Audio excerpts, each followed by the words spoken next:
personne d'équipage. L'égal sera.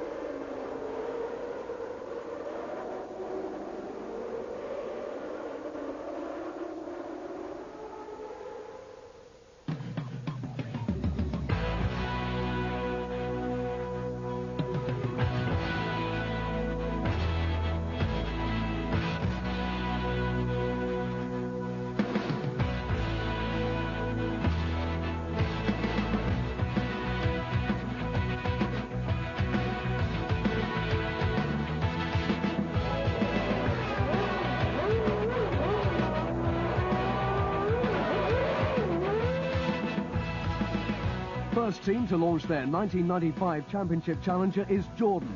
Team principal Eddie Jordan wanting to make the most of pre-season testing time and to begin to forge a working relationship with new engine supplier Peugeot.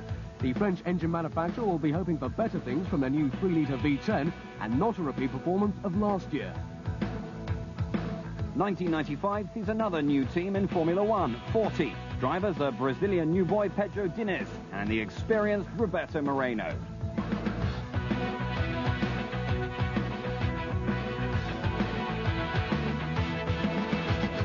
World champion Michael Schumacher is joined at Benetton by Johnny Herbert in the new B195, now with Renault V10 engines. Jordan on track at Silverstone, braving the cold, wet January weather, with rock star Chris Rea lending moral support to Irvine, who is anxious to get his first impressions in fast-fading light. Very cold, wet tyres, wet track, new regulations. There's no grip basically, but the balance is good, which is nice. But we're going to have to wait to see what that's like down in Jerez, but I'm pretty confident it's going to be good. And now, finally, to reveal perhaps the worst-kept secret in the sport, joining the team for the new season is the man who is far and away the most successful driver currently in Formula One. Please welcome the 1992 world champion, Nigel Mansell. Nigel is joined by Mika Hakkinen and 94 British Formula 3 champion Jan Magnussen, the team test driver, as the McLaren F1 road car substitutes for the yet-to-be-launched MP4-10. Ferrari launches are always big news, and the attendant press are kept on their toes through countless speeches before the car is finally unveiled. Ferrari president Luca de Montezemolo, team principal Jean Todt, and designer John Barnard. What you see before you when the cover comes off is in fact not the whole story. There will be more pieces that will go on before the car runs, and this is a deliberate attempt perhaps to restrict other people's wind tunnel times in investigating anything that we might have that's new, and probably the same goes for other cars, that they haven't actually shown us everything yet. And finally, it's the engine man's turn before the drivers pull back the covers in front of the world's press.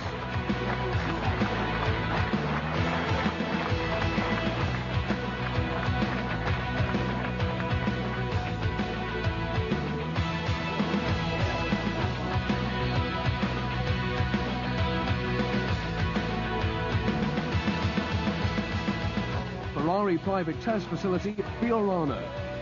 The new 412 T2 runs for the first time in front of the spy lenses of the assembled photographers. And Gerhard Berger does his best not to disappoint.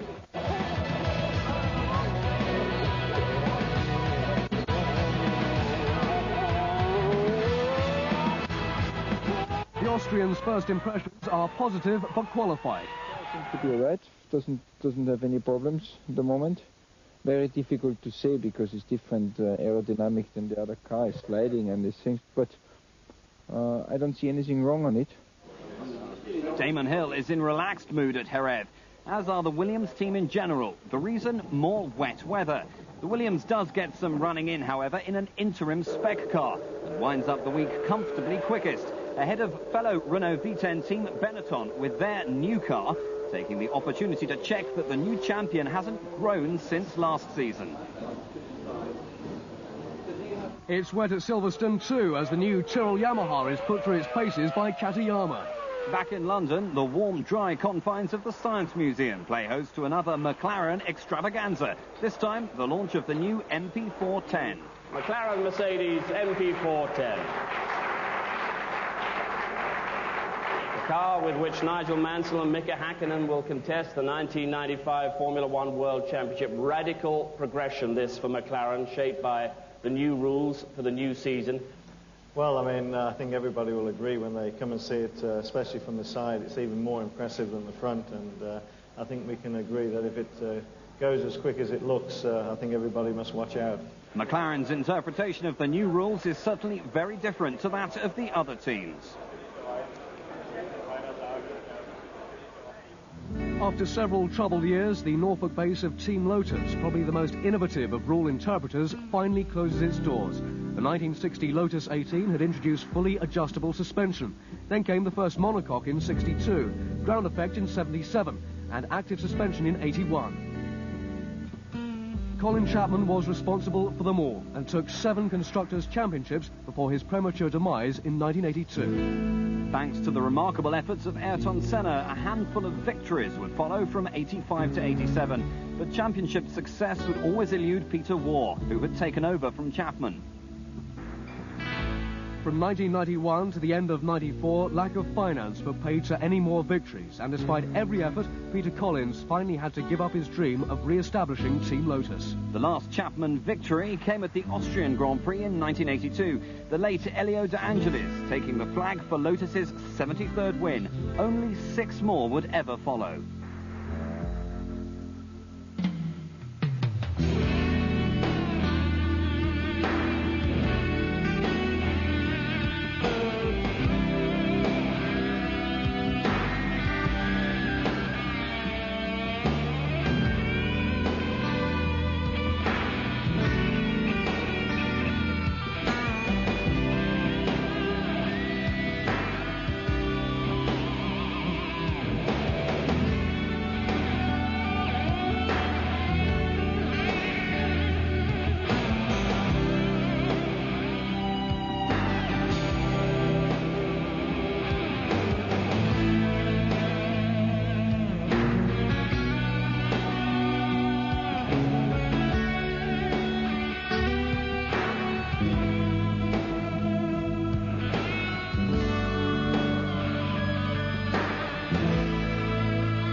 The show must go on, however, and deep in the heart of London's Theatreland, the Lotus name has found a new partner in the Pacific team. The launch of the new PR02 providing the opportunity for an explanation. Recently, we have forged an alliance with Team Lotus, which I hope will keep the spirit alive in Formula One for the name, and between us we hope to enhance the commercial images and develop new opportunities for both the companies. Anybody from Mali, if they come up to me weekend. Okay. It's one of those a lot of experience of it. Yeah. They've done now. What can I say?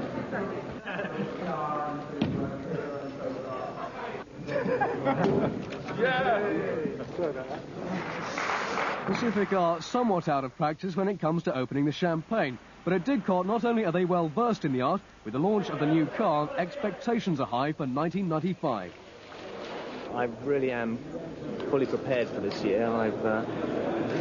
I've spent a long time preparing myself, and I know that the Williams team have spent an awful long time preparing this car. The FW17 is the product of many, many hours work in the wind tunnel by Adrian Newey, and with the technical directorship of Patrick Head and all the people at Williams. They put in such a lot of effort into this car. It's going to be a race winner, and I fully expect to be a championship winner as well.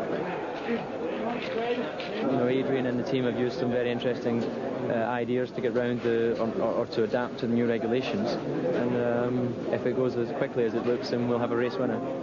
With both teams keen to get out on the circuit for initial shakedown runs prior to commencing a full test program at Estoril, we can take a look at the major changes for 1995. Last year's 3.5-litre engines have been reduced to 3 in an effort to cut power outputs, but the most visual changes are the look of the cars for 1995. Side pods have been increased in height to improve lateral protection for the drivers. Depth of the front wings and the front wing end plates have been reduced significantly. The overall height of the car is lower for 1995 too. And the rear wing assembly has been lowered substantially to reduce the amount of downforce available. Careful inspection of the underneath reveals a more significant step in the underside of the car. That is, in addition to the plank, which made its debut last year. From the side, we get a chance to see the improvements to the driver's cockpit safety. An increase in the amount of deformable structure at the front of the monocoque.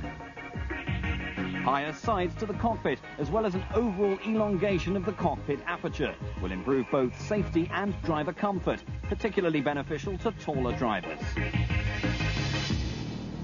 For 1995, the teams are required to pass a stringent new set of crash and deformation tests.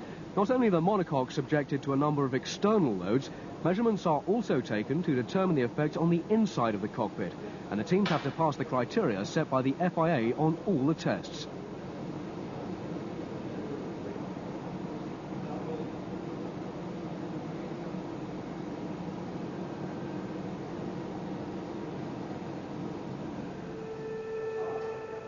Previously, crash testing has been limited to frontal impact protection, but for 1995, the side impact test is mandatory. Here at the Motor Industry Research Association, a McLaren MP410 easily passes the test.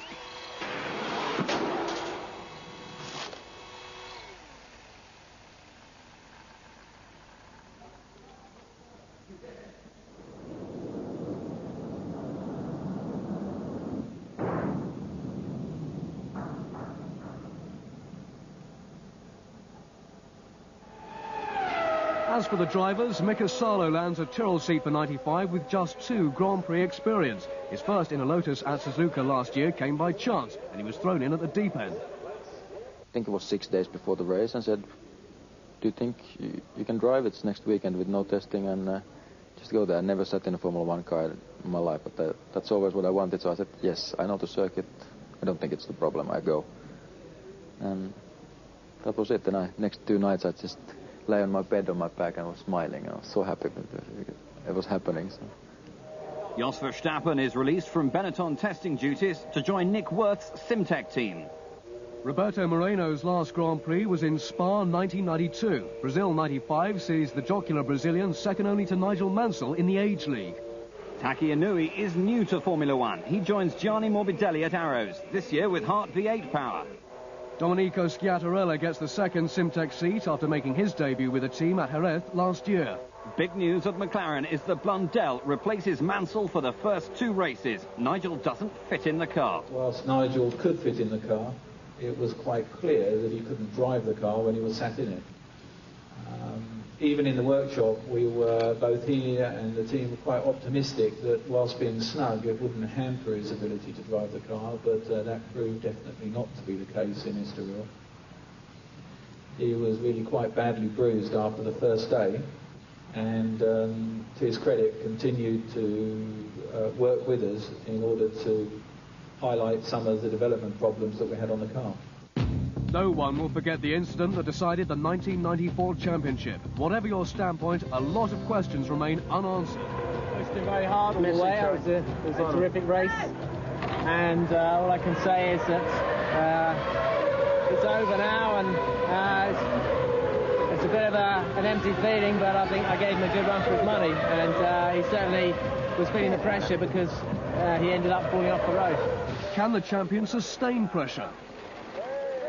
Is Hill capable of overtaking him on the track? Schumacher was definitely under pressure during qualifying for Brazil. A light off damaging the front of the Benetton, followed by a major shunt from which the German was lucky to escape unhurt.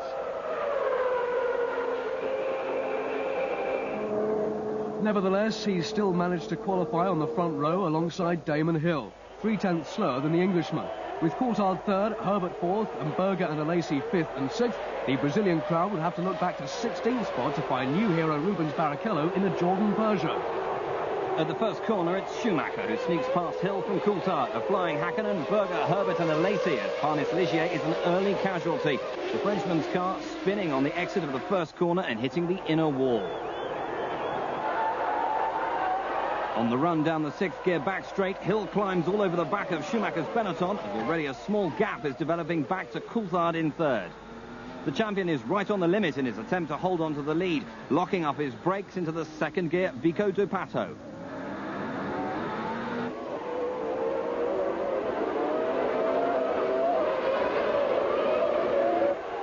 At the end of lap one, the order is Schumacher, Hill, Coulthard, Hakkinen, Berger, Alesi and Herbert. With Schumacher obviously holding Hill up, the chasing pack edges closer and Alesi finds himself being held up by teammate Berger.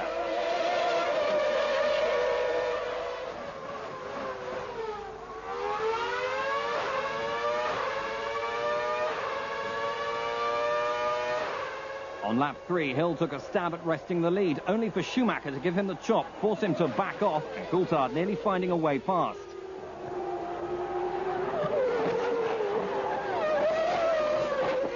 Lap 11 and Frenson's electrics expired. He'd been 12th. At the front, Schumacher was under intense pressure from Hill once more.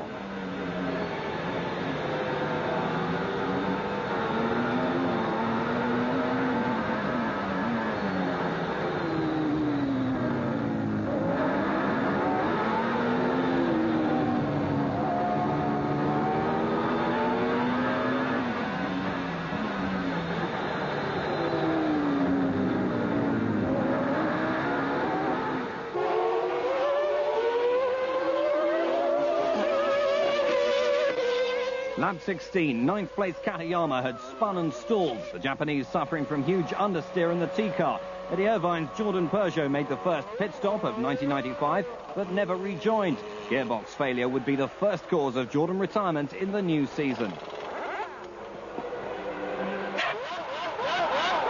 Of the front runners, Jean Alesi was first to stop, rejoining back down in 11th spot. With the leading duo still locked in combat at the front, the Benetton team were the first to prepare for a stop. Michael Schumacher peeling off into the pit lane on lap 18.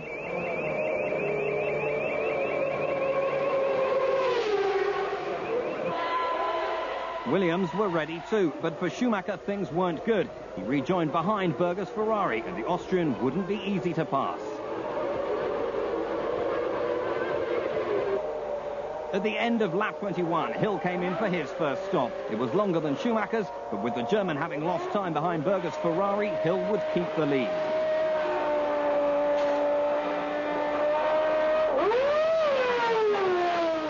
Schumacher had only been delayed one lap by Berger, passing the Austrian at the end of the start-finish straight.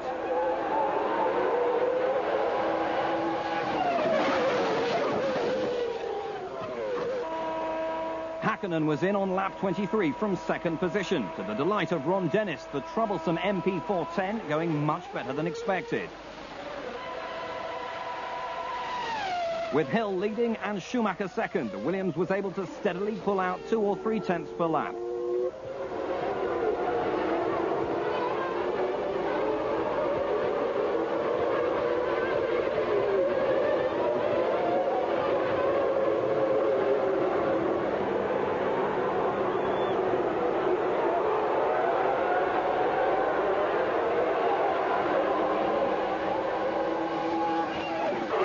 Berger pitted at the end of lap 27 whilst lying fourth, Gerhard having to endure the frustrations of a stubborn front-wheel nut. It was enough to drop him back down the order.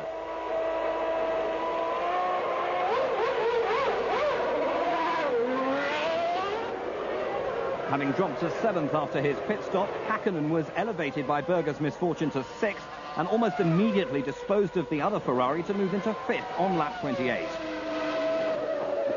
At the front, Hill was enjoying a comfortable cushion over Schumacher until on lap 30 he lost second gear.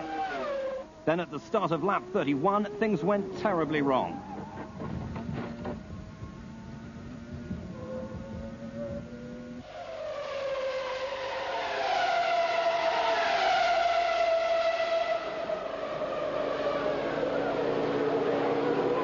Frank Williams could only look on at the replay in the pit garage monitor.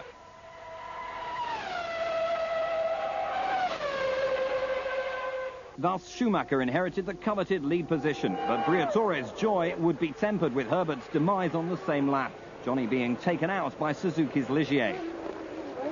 The sudden decimation of the leading runners promoted Mika Salo's Tyrrell to third. This, remember, only his third Grand Prix and his first for Tyrrell. But compatriot Mika Hakkinen was bearing down quickly, and on lap 38, suffering from cramp and exhaustion, the pressure led to the inevitable lapse in concentration.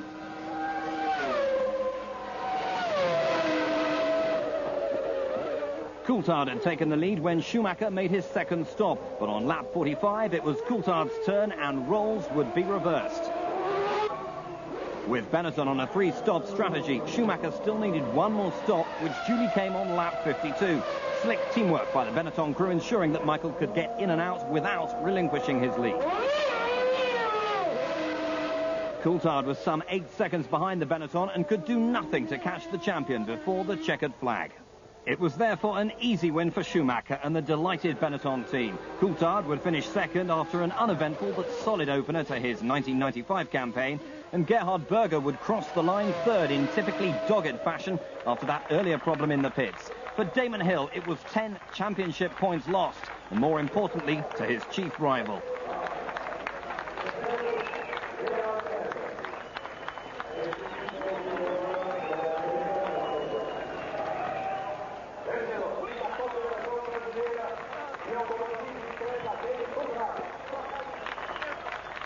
A good win then for Michael Schumacher to open his account for the new season. And further back, new boy Pedro Diniz had something to celebrate, the Brazilian debutant bringing his 40 home in 8th place in front of his home crowd. Later that evening, Gerhard Berger will be declared the winner, both Schumacher and Coulthard disqualified, the FIA having found their L fuel different to the registered sample after qualifying. I was very comfortably in the lead and looking very good for the race because I'd only done one stop and only had one more to do, and Michael had an extra stop to do than me, so things were looking very good. And then I lost a gear on the back part of the circuit, second gear, and then coming into the first corner here, accelerating down the hill, and the gearbox, I think the gearbox seized up, but I'm not absolutely sure yet what happened. Echoes of Mansell in 91. Same corner, a gearbox problem eliminating him from an almost certain victory. Senna who collected the win that time, this time Schumacher. In no way I would have imagined I'm going to win this race. I was settled already for second or third position. During scrutineering, the fuel from a number of the cars was analysed. 2 of those cars were Schumacher and Coulthard. The fuel from those cars, it was found, the fingerprint of that fuel did not match the library analysis which we hold before the start of the season. The technical delegate of the FIA made this aware to the stewards of the meeting, and the stewards of the meeting found that the teams Miles 7 Benetton Renault and Rothmans Williams Renault were in breach of the regulations and therefore excluded them from the results. Despite the protestations of Elf, Williams and Benetton that the fuel was legal, their only recourse would be an appeal to the FIA. Benetton's Greg Field explains. Both Williams and Benetton have appealed against the exclusion, and now we're waiting for Elf to produce the correct analysis of the fuel, and I'm confident that both will be reinstated in the race. On the 13th of April, the FIA International Court of Appeal duly overturned the decision of the stewards in Brazil, reinstating Schumacher and Coulthard, but not their manufacturer's points. Brazil marked Gerhard Berger's 80th appearance for Ferrari. He now joins Alboreto at the top of the list of drivers who have driven the most Grand Prix for the Scuderia. For the Brazilian Grand Prix only, Barrichello sported a new helmet design in deference to his late compatriot Ayrton Senna. More than a decade on, Formula One returns to Argentina for round 2 of the championship, and a chance for the nation's last Grand Prix star to get back behind the wheel of an F1 car. Carlos Reutemann, still capable of displaying his skills in a 1994 Ferrari 412 T1.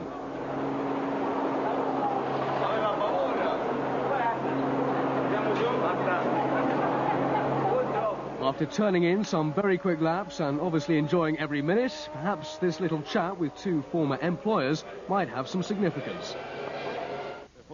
Argentine President Carlos Menem was an interested visitor despite the loss of son Carlos Jr. in a tragic helicopter accident.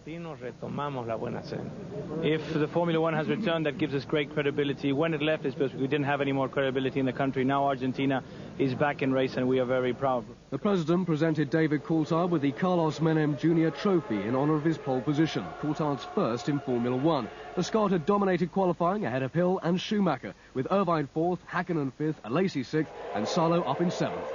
At the lights, Coulthard made a flyer of a start ahead of Hill and Schumacher, but it was nothing on Frentzen, up to 5th from 9th with Hakkinen just in front and Irvine right behind.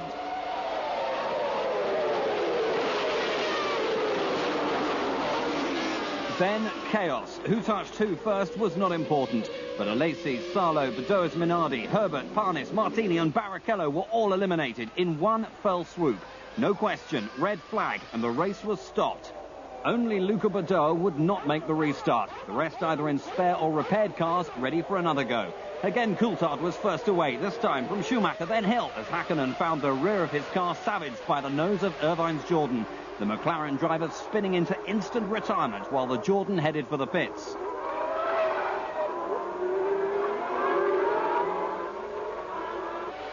At the front, Coulthard was sprinting away from Schumacher at Hill, with Salo, Alesi and Frentzen a long way back from the leading trio.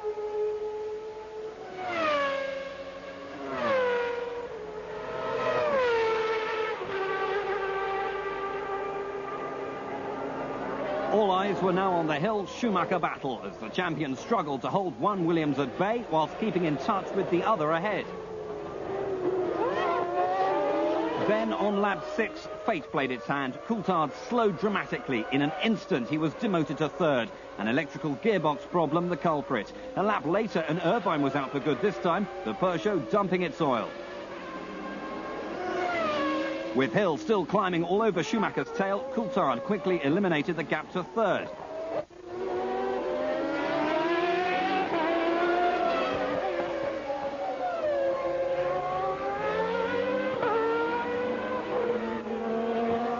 Lap 9 and Blundel's McLaren was in trouble. Running in 8th place, the Mercedes split an oil cooler and the V10 expired there and then. Lap 11, Hill dummied Schumacher into the first corner and was through into the lead. The extent to which Schumacher had been holding him up was immediately noticeable.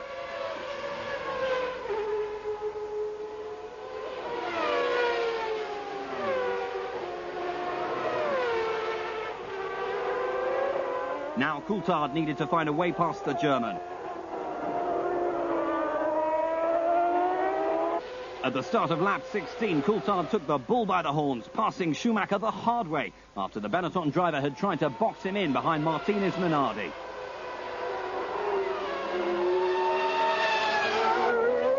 The same lap, Hill came in for his first fuel tire stop.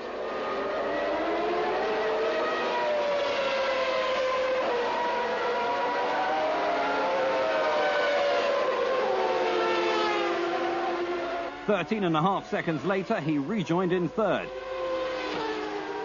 But Coulthard's race was over, not even a lap after passing Schumacher. Mechanical gremlins had struck and his impressive weekend came to a premature end. Schumacher was thus back in the lead, while Coulthard was left wondering what might have been.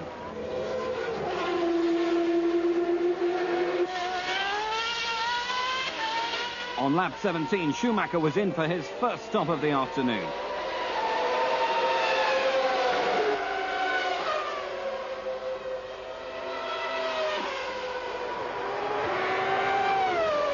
.4 seconds was much quicker than the Williams had managed, but not enough to avoid losing the lead to Alesi and 2nd place to Hill.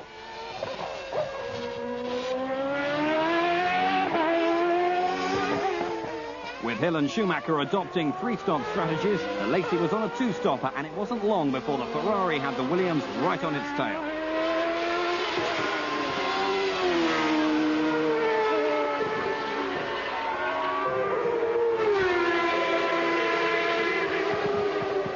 When Alesi headed for the pits on lap 26, Hill took over the lead, which he would keep for the rest of the race.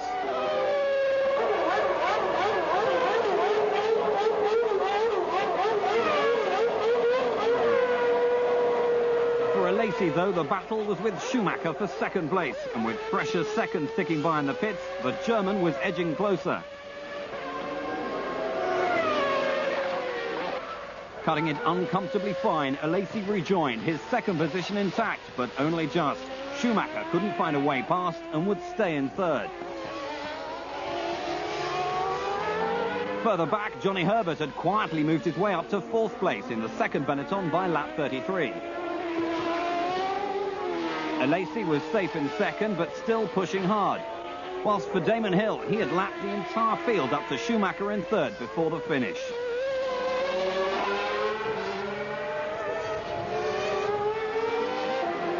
For the Williams team, eagerly awaiting the checkered flag, and Damon crossing the line, this would be the first win for their 1995 account. It was emphatic, and it looked as if arch-rivals Benetton was some way off the winning pace.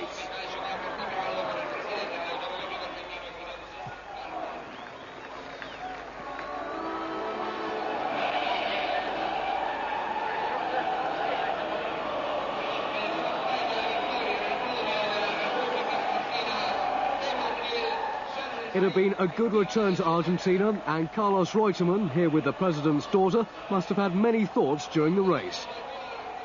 David Coulthard too would have been on the podium but for mechanical problems, on which tier we'll never know.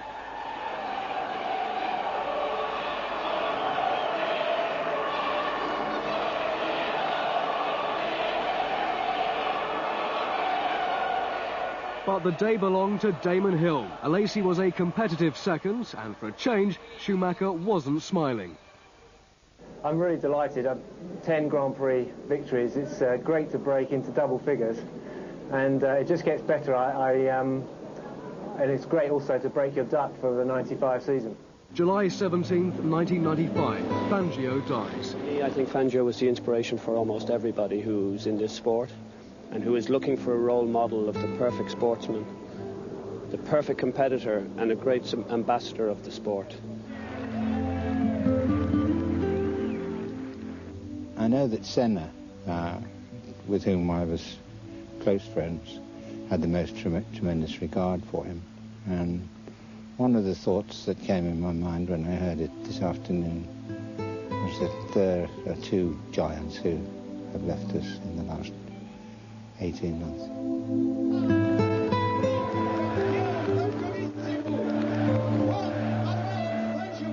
You know, in motorsport, he was the most winningest driver for the minimum amount of starts, which is you know, a record that will probably stand for all time. And I think that something that sums up best you know, the reputation he had in the sport was the fact that probably the greatest driver of the modern era, Ayrton Senna, held Fangio as his own hero.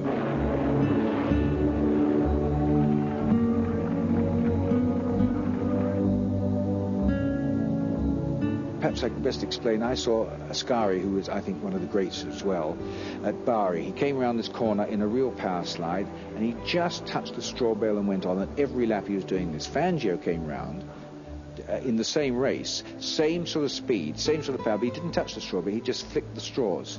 And to me, that just showed me the difference between just nudging it, I don't mean badly, just nudging it or just whispering it. And the skill that Fangio would drive, or the precision, was, I think, what set him apart. That, together with all the other things that go to make a great driver, I mean, obviously concentration and so on, but he was quite an exceptional driver.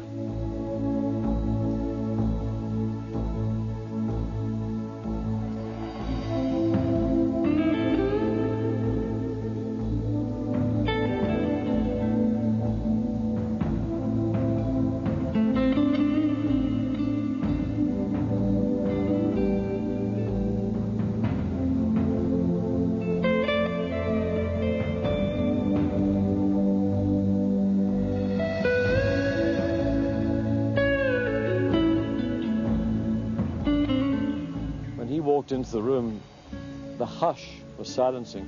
The man had such presence. He was just such a special person. And of course, to motor racing, the only man to win 5 world championships, still the greatest competitor in the history of Formula One.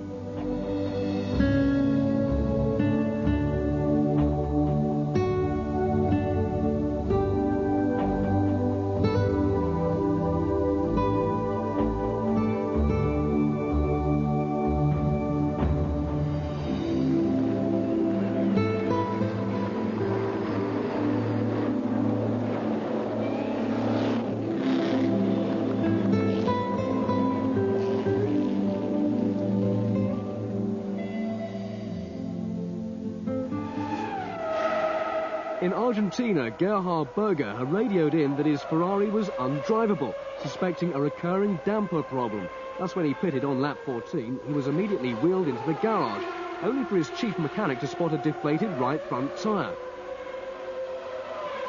So he was wheeled back out, refueled, and a new set of tyres mounted.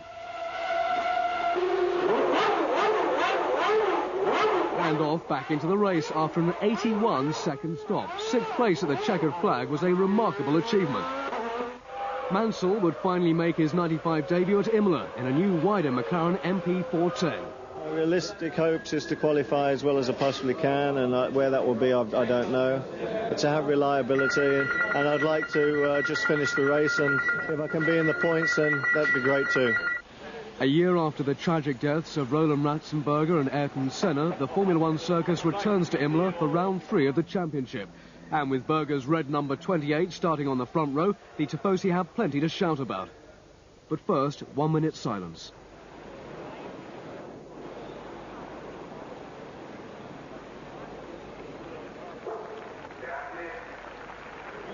Last year's winner, Michael Schumacher, had secured pole position. Berger on 2, Coulthard 3, Hill 4 and Alesi 5. At the green, Schumacher made the best getaway on a damp track.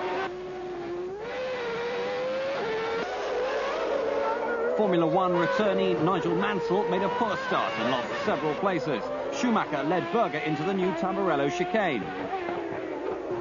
Mansell now comfortable in his McLaren cockpit was one of the few drivers to opt for dry weather tyres, but the decision proved premature. He was quickly engulfed by the midfield.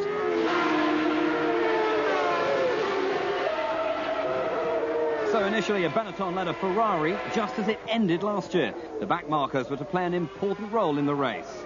Schumacher dealt efficiently with Luca Badoa, but Berger almost stumbled upon the young Italian as they lapped him for the first time.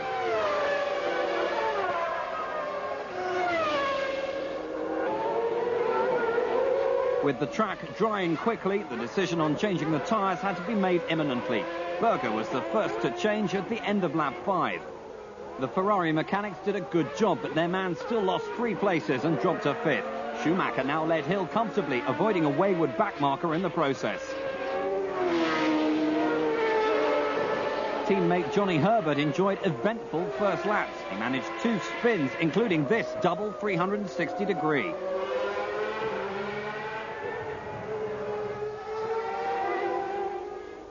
After 8 laps, Schumacher led the Williams of Coulthard and Hill, with Berger and Alesi a little farther back. Lap 10 and Herbert was in, but couldn't stay. Schumacher was in the pits just metres behind, and the team couldn't accommodate them both. Hill followed Schumacher in, promoting Coulthard into the lead.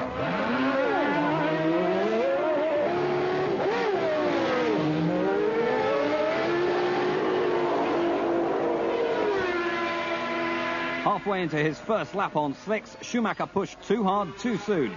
Imola's new safety measures being put straight to the test in what was a very big shunt.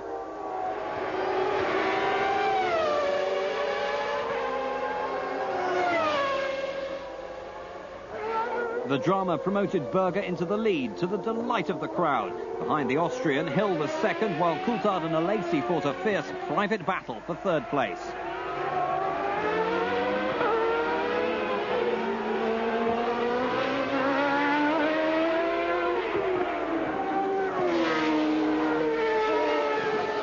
At 1/3 distance, the 2 Ferraris almost sandwiched the 2 Williams, with Eddie Irvine nearly a full minute behind in 5th from Frentzen Sauber. Berger made his scheduled pit stop, having led for 11 laps, leaving Hill to take over the lead. But disaster struck, and precious time was lost.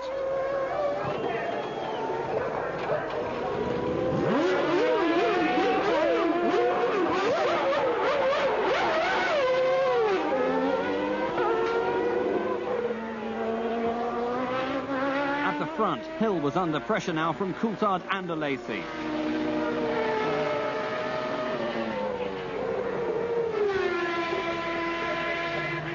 Alesi was next to head for fuel and tyres on lap 26. Coulthard then hid trouble moments later with a spin, and in an instant, Hill took command of the race.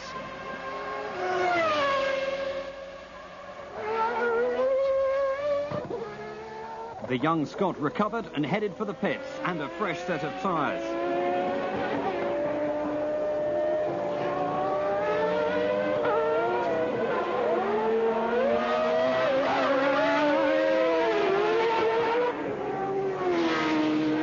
With Schumacher back from his earlier off, the Williams team learned that Coulthard had received a stop-go penalty for speeding in the pits after his last stop. This would almost certainly cost him his second place, if not more.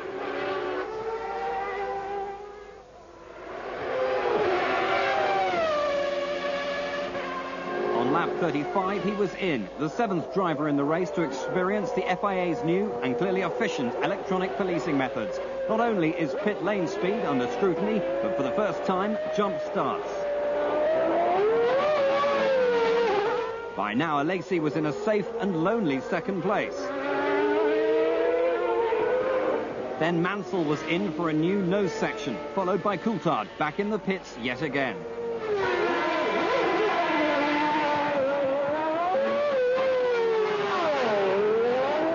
Berger was running third.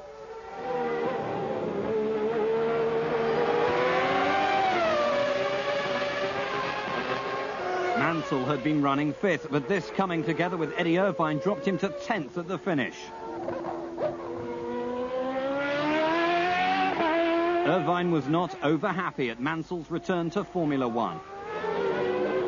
Despite what was going on behind him, Hill was controlling the race with ease, firmly on course for his 11th Grand Prix win and the 2nd of 1995. In the closing laps, Berger's third place looked under some threat from a recovering Coulthard, and he was forced to up his pace, putting in the fastest lap.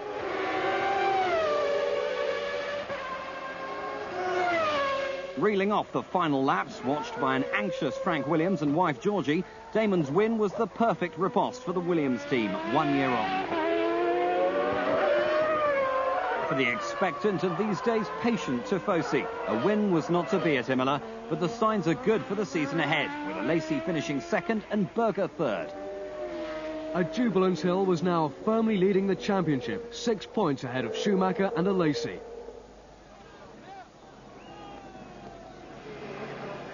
Coulthard was an eventful and eventual fourth, whilst Mika Hakkinen saved some McLaren pride with fifth place, and Heinz-Harald Frentzen scored another point for the Sauber team in sixth. There were 14 finishers in the end, more than many expected in this gruelling race.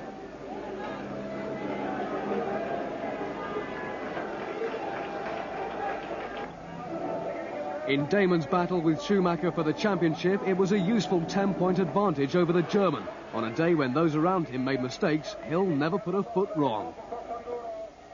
Well, I think it was a difficult race because of the conditions at the beginning were pretty treacherous, and changing conditions and deciding when to go to slick tyres and trying to get through the back markers. All in all, there were a lot of things in the race that would have made it very difficult to make very easy to make a mistake. Schumacher's race was brief, and it appeared to be all his own making. It's very easy to criticise race strategy afterwards. Possibly sometimes you get it wrong, sometimes you get it right. It's difficult to be terribly scientific about it. You can come up with computer programs to try and predict this and predict that. At the end of the day, it's down to the humans on the pit wall trying to make the decisions at the time. You can, for instance, start with a two-stop strategy and make it into a three-stop if you want to. You can drain down the fuel in the main tanks, or you can raise it up. So there is flexibility there. You usually need a lap or so's notice. But liaising with the driver, trying to make those decisions, it's fairly complicated. Williams adopt a seemingly loose approach to strategy, whilst Benetton take a more scientific view. Principally, I have to try and make the decisions on the pit stops, but with inputs from various other members of the team, including the driver, of course. We have a procedure, we have a program of running through the effect of fuel and the effect of tyres. Some of it's predicted from mathematical models, and other parts of it we actually do at the circuit there and then. And it's quite easy to look at the duration people are on their cars with the fuel rig to judge how much fuel they're putting in, and therefore you can then start to predict what pit stops they're doing. With regard to how the team feel, I mean, I believe we've got the best team in regard to pit stops. Our boys are superb, and they just take a very professional view. It's part of the job. I won't pretend they want to do it. I don't think any of them enjoy refueling, but that's the task that's in front of them, and they get on with it in a professional way and accept it. While Schumacher would go on to win 8 more races in '95, Hill would win only 2. I think generally once you start on a strategy, you tend to stay with it.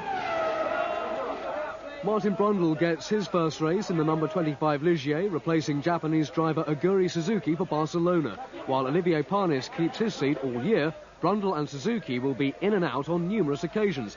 When and where, we'll keep you informed. A huge crowd greeted the 5th Spanish Grand Prix on the Catalunya track. Would Michael Schumacher bring an end to Damon Hill's winning streak? Schumacher was on pole ahead of the 2 Ferraris, Coulthard 4th and Hill back in 5th.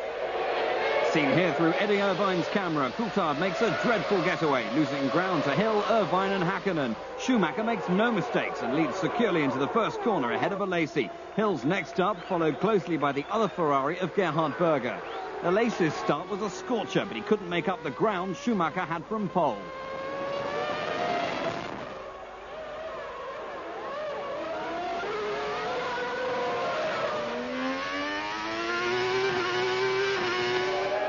At the end of the first lap, the German was firmly in command, leading Alesi by more than a second and pulling away. Hill sandwiched between the Ferraris in 3rd.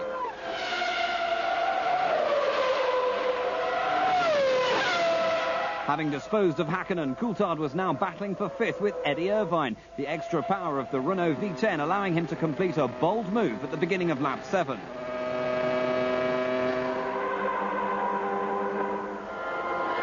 Hill had to make an impression on Alesi soon, the Ferrari acting as a very efficient buffer between the Williams and a fast disappearing Schumacher. 10 laps in, and the second place battle was now some 7 seconds behind the leader. Would Hill act now, or would he wait for the pit stops and resolve the problem of passing Alesi with a quicker stop? Lap 13, Hill is the first to come in. It's slow, and he drops back to 9th place.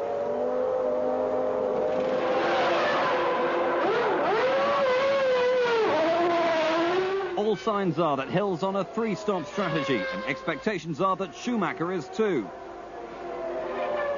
Coulthard is next, but the Benetton stays out.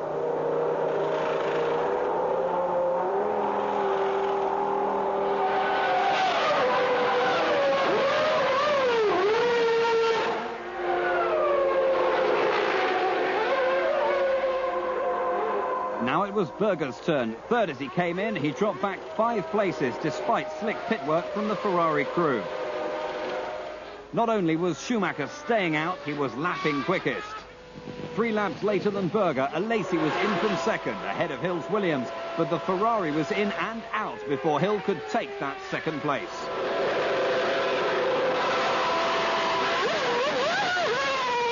On lap 19, Mansell pulled into the McLaren garage and retirement. Twice winner in Barcelona, the former champion was less than happy with the handling of the McLaren, having earlier traversed one of the gravel traps.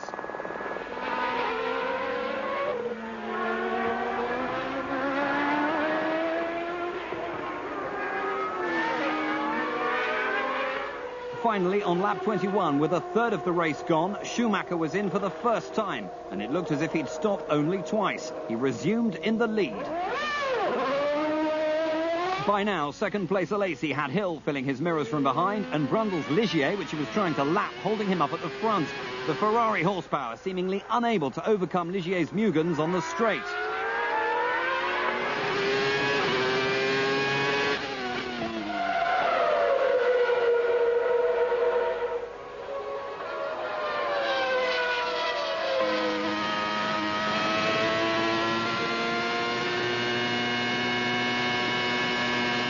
On lap 26, the explanation for this apparent sluggishness came in a plume of white smoke.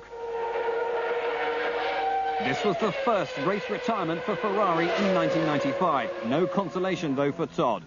The Benetton team suffered a near disaster in an otherwise copybook performance when Johnny Herbert, lying 3rd, made his 2nd and final stop.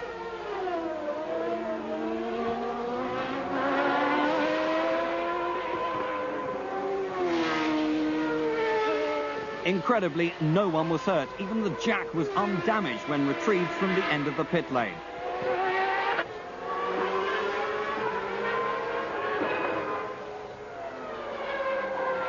With 20 laps remaining and with more than a half-a-minute cushion to Hill in second, Coulthard, Berger and the rest of the field, Schumacher made his second pit stop.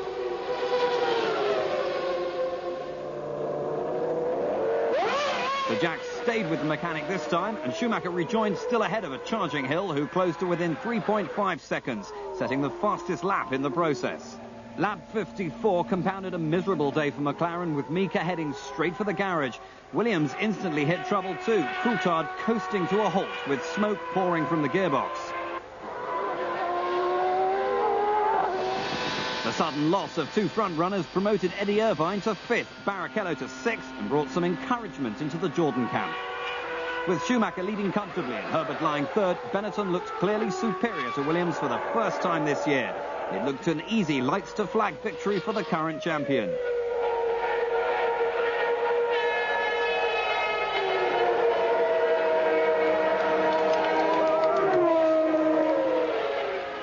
But last-minute drama. Herbert had snatched second place after passing Hill less than a lap from home. The very frustrated Hill crawled over the line in 4th place. Faulty gearbox hydraulics having caused a spin. So, Schumacher's back. Johnny Herbert scored his best ever finish, and it's 2 wins apiece for Schumacher and Hill.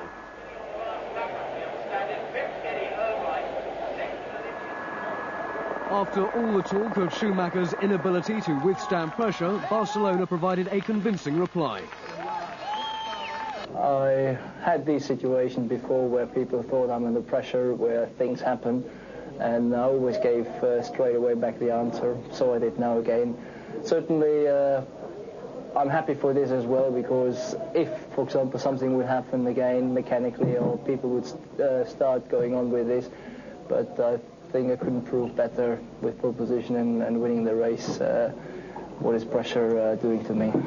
Barcelona was Katayama's 50th start.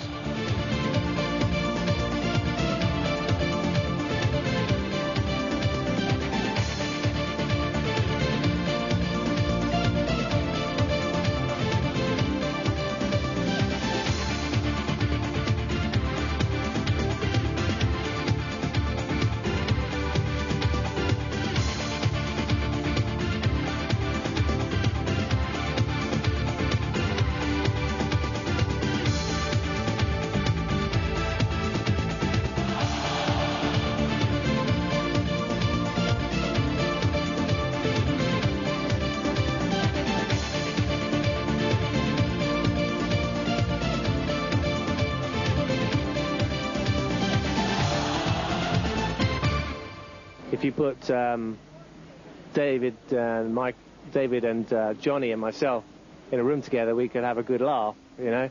If you had Michael there, I don't think Michael would share the same sense of humour. Maybe, I don't know.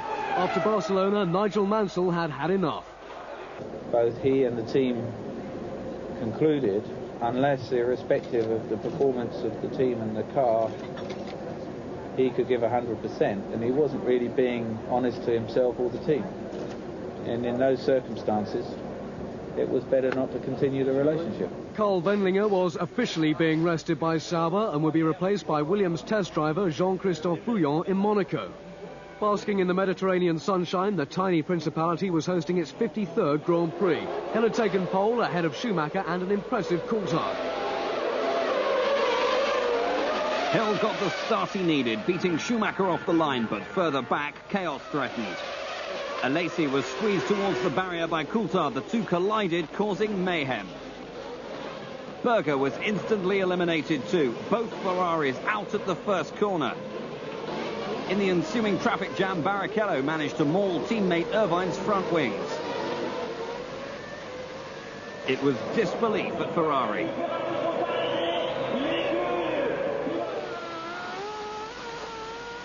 This was the view that Hill had in his mirrors. With only the two leaders away cleanly, there was little option other than to stop the race.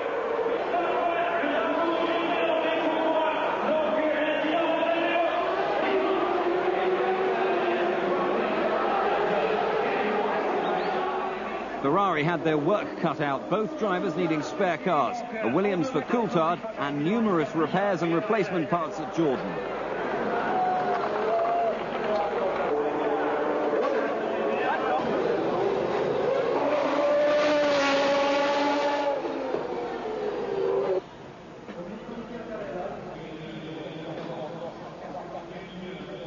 Schumacher and Hill could take time out to refocus on the new start. 15 minutes later.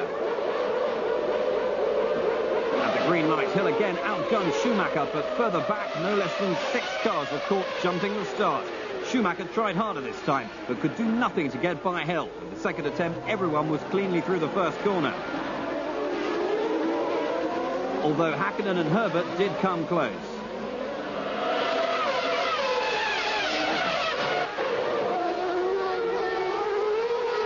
Down the hill from Casino Square, Schumacher locked up in his attempts to stay with the leading Williams. Coulthard clung to third from Alesi, Berger and Herbert's second Benetton.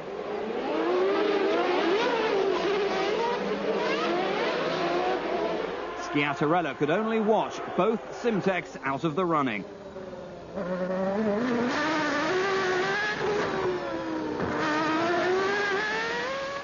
With Schumacher filling Hill's mirrors at every opportunity, the leading duo were already pulling clear of Coulthard and the rest as the first of 6 jump starters made their way down the pit lane for their 10-second stop-go penalties. The Monaco 6 comprised Brundle, Barrichello, Parnis, Montemini, Frentzen and Martini. Hill and Schumacher, meanwhile, were extending their lead to the rest of the pack by a second a lap, but Hill seemed unable to shake off the attentions of the Benetton. On lap 9, Hakkinen had to forfeit 7th place when his engine stopped on the start-finish straight, parking up at Saint-Devoux.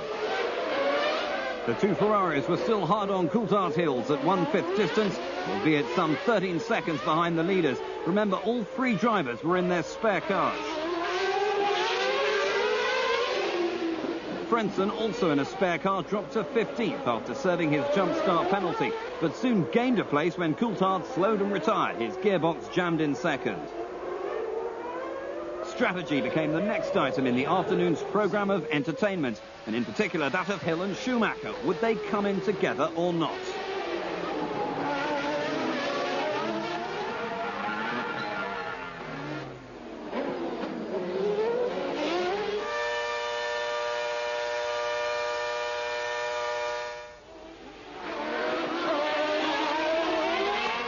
At one stage, Hill was more than 2 seconds ahead of Schumacher, but the advantage melted away as they got entangled with the back markers. It seemed unlikely, however, that the Benetton could pass, on the track at least. On lap 24, Hill peeled off into the pits as Schumacher carried on and took over the lead. Hill rejoined, but when Schumacher pitted 12 laps later, he lost his lead not to Hill, but to Alesi, who had just set fastest lap. The German had opted for just 1 stop, whilst the frustrated Hill would have to come in again.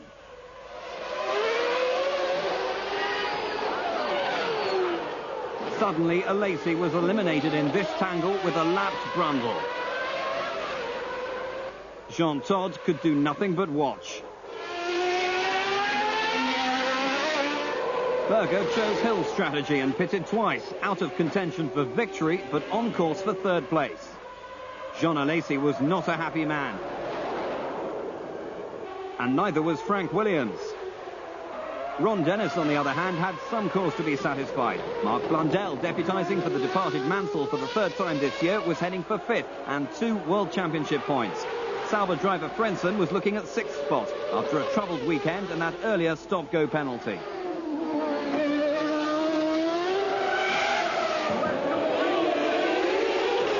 Ultimately, though, the day belonged to Benetton and Schumacher.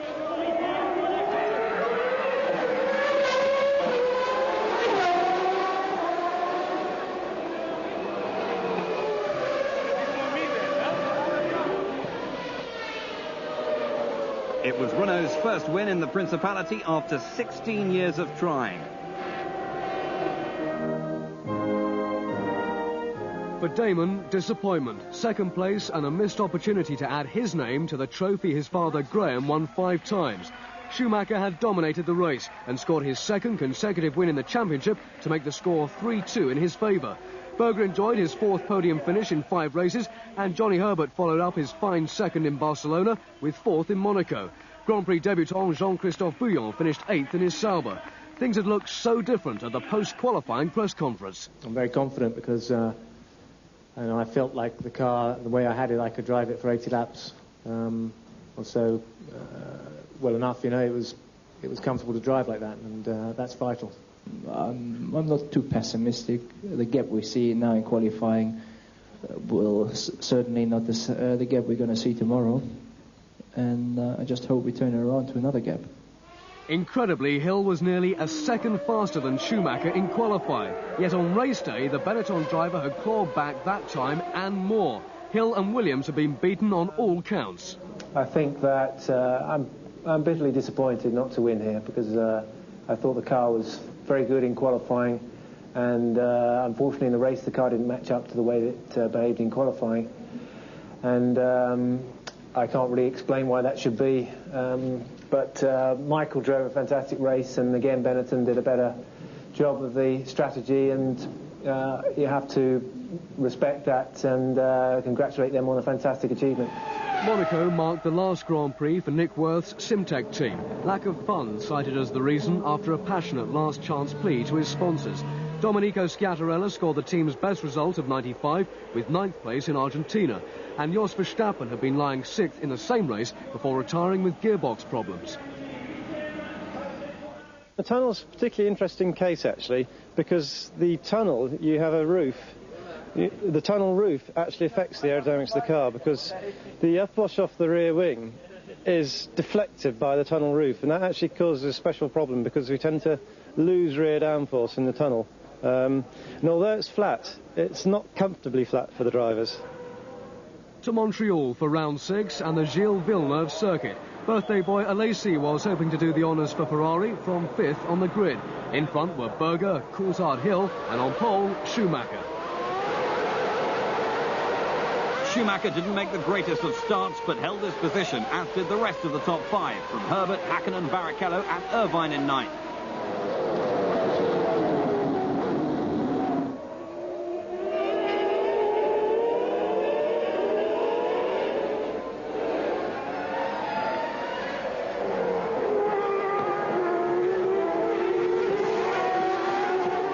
Into the hairpin for the first time. The leading group was safely through, but Hakkinen attempted an optimistic move on Herbert, and both cars were eliminated little more than half a lap into the race. 2 down, 22 left, but no need to halt things.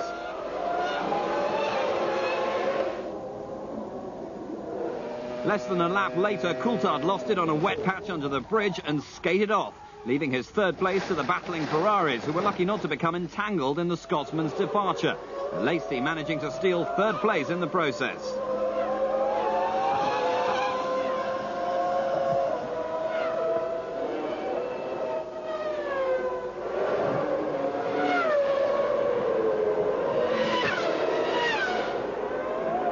With Schumacher pulling out a gap over Hill, Alesi 3rd, Berger 4th, and Barrichello and Irvine promoted to 5th and 6th, the race had begun to settle down halfway through lap 2.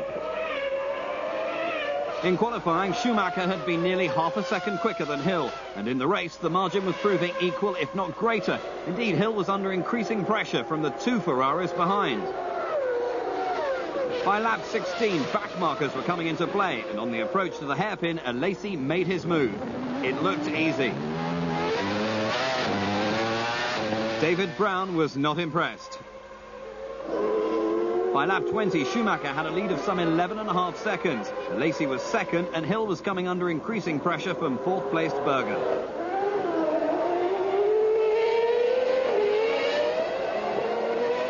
On lap 26, Berger saw his chance and squeezed through in an audacious move that saw him take 3rd place at the most improbable passing place on the whole circuit.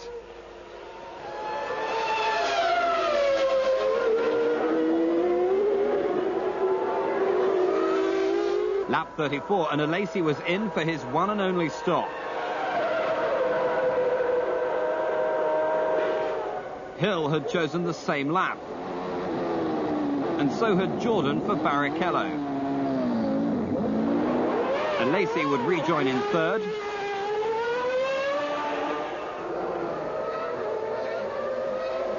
Hill 4th and Barrichello 5th.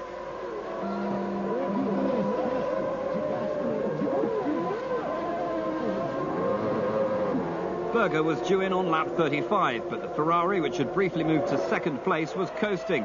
Number 28 had run out of fuel, and the Austrian was lucky to have enough momentum to eventually make it back to the pits. He would drop down to 8th.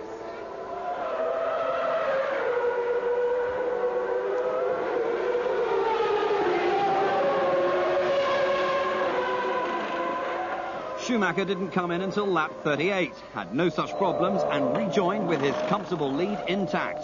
The Jordan team were enjoying their first decent Grand Prix of 95. At more than half distance, Barrichello and Irvine were running strongly in 4th and 5th places respectively. But it was a bad day for McLaren, with Blundell out on lap 48. Hill's woes were compounded 3 laps later. Another gearbox problem sidelining the Englishman and significantly hampering his championship aspirations. Not a happy man. With 12 laps to go, Brundle and Berger were battling hard for 6th when they happened across a touring Schumacher, instantly promoting their fight to one for 5th.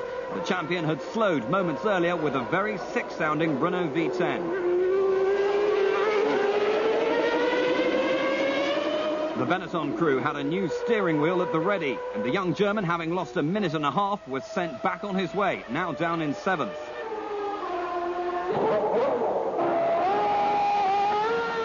With 11 laps remaining, Ferrari number 27 had taken the lead. Jordans were running 2nd and 3rd, Harness 4th. The battle for 5th was still unresolved until...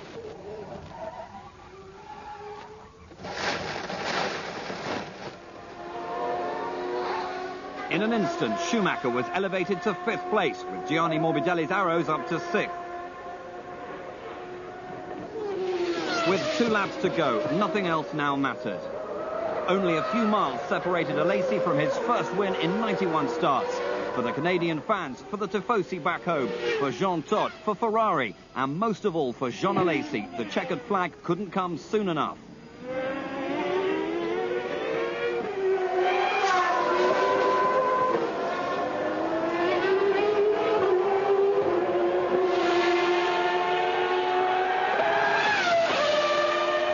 Barrichello, Irvine and their Jordan Peugeot V10s made it to the finish too. Ferrari couldn't have cut it finer. Half a lap past the flag, number 27 spluttered to a halt, out of fuel.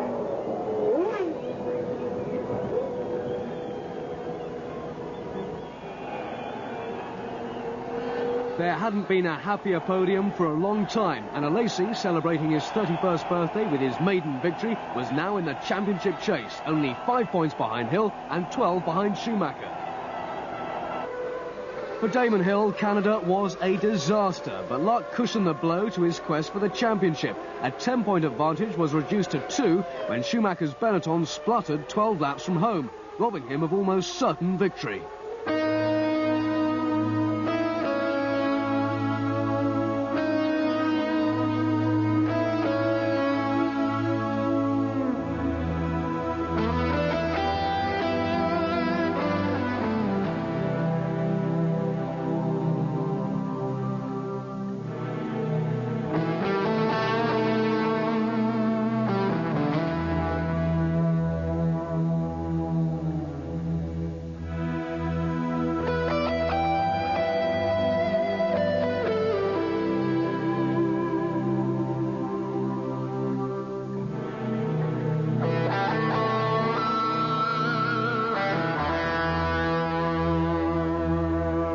With wins in Pau, Birmingham and Spa-Francorchamps, Jean took the Formula 3000 Championship crown in 1989. Catching the eye of Ken Tyrrell, he was given his big break mid-season at Paul Ricard as replacement to Alboreto and finished a brilliant 4th. Another 4th in Spain and 5th in Italy saw him 9th in the championship. Jean was signed full-time for 1990 alongside Nakajima. After a phenomenal start, he had taken the lead in Phoenix from 4th on the grid. Senna wasn't having any of it. And the young Alesi wasn't having any of Senna. Next lap, the inevitable happened, but still Jean fought for every inch in what everyone acknowledged to be an inferior car. He finished 2nd.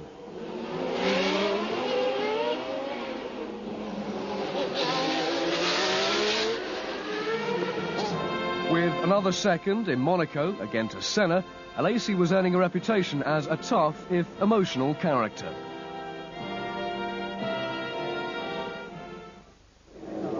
In 1991, Jean joined compatriot Alain Prost at the legendary Ferrari, but it would be a difficult season with 9 retirements, either due to mechanical failure or of his own making. Alesi was not a lucky driver.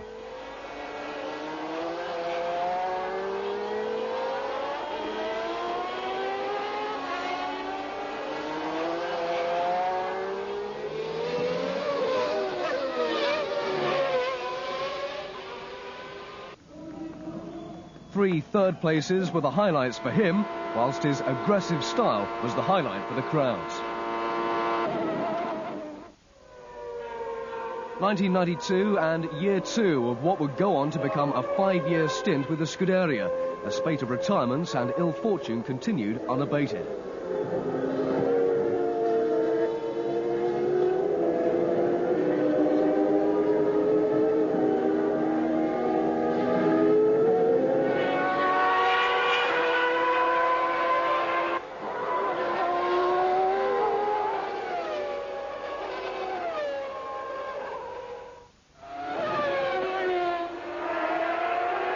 ...1993 and more of the same.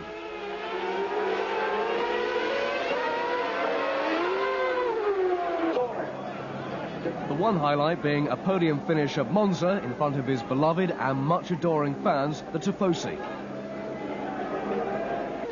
1994 was a better year for the Frenchman, with podium finishes in Brazil, in Canada and at mid-season in Britain.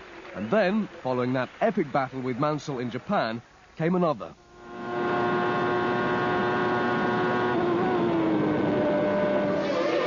But there was heartache too, in France, in Belgium, and worst of all, while leading at Monza.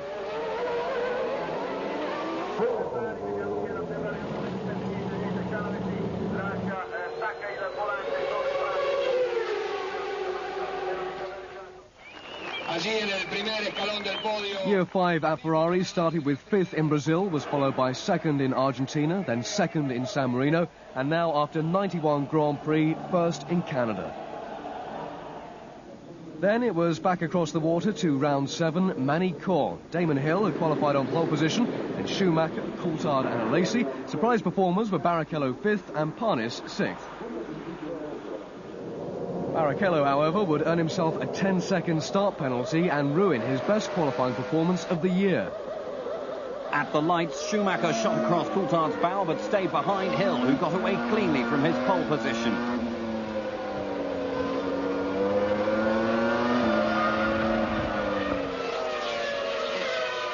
Barrichello benefited from his excellent start and snatched 3rd from Coulthard. At the front, Hill was firmly in command with Schumacher, Barrichello and Coulthard next up. Alesi clung on to 5th temporarily as Hakkinen went around the outside at the hairpin. Alesi, never one to give up easily, was right under the McLaren's rear wing on the approach to the chicane when the Finn found himself with no more road. He was lucky to somehow survive the gravel trap but lost 4 places. At the end of lap 1, the order: Hill 1st, Schumacher half a second down in 2nd, Barrichello 3rd, Coulthard 4th, Parnis 5th and Herbert 6th. Into the hairpin for the 3rd time, and Alesi, deciding he'd been behind Herbert for long enough, made a lunge inside the Benetton. The two touched. Exit Benetton number 2, having completed a total of 3 laps in 2 races.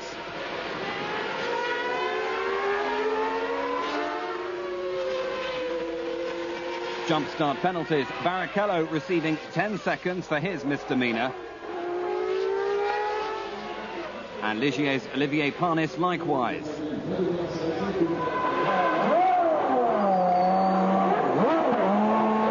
The Frenchman was plainly incensed and impatient. Having both lost some 6 positions, they rejoined in the thick of the midfield. Hill was still in the lead, but Schumacher was never more than a few tenths behind. The German clearly playing a waiting game. Lap 12, the 2 leaders approached Roberto Moreno to lap him. Hill appeared slightly hesitant and Schumacher had a run-up, but the Briton was wise to the manoeuvre. Moving across to pass Moreno's 40, the German was boxed in. He had to back off and the toe was lost. Hill first, Schumacher second, no change at the front yet.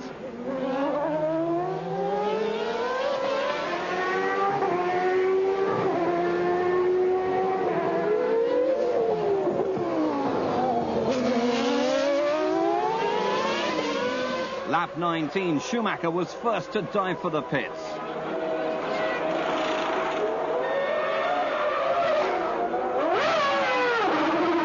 Two laps later, Hill's turn.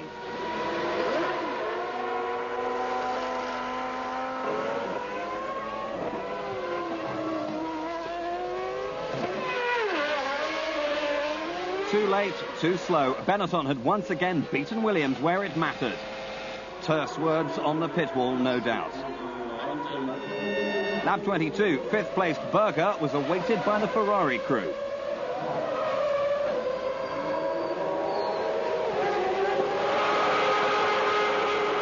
Some 40 seconds were lost, and with it any chance of points at the finish.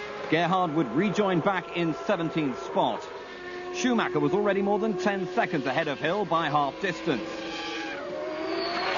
With Brundle in third from Coulthard, Alesi and Barrichello. Brundle would slip back to fourth, however, after his second stop of the afternoon, promoting Coulthard back up to third. Mika Häkkinen's McLaren and Olivier Panis-Ligier were embroiled in a battle for eighth as the clouds began to muscle in on the action. Would there be another factor determining the outcome of this race? With the crowd reaching for their umbrellas and the next wave of pit stops due, tyre strategy would be vital.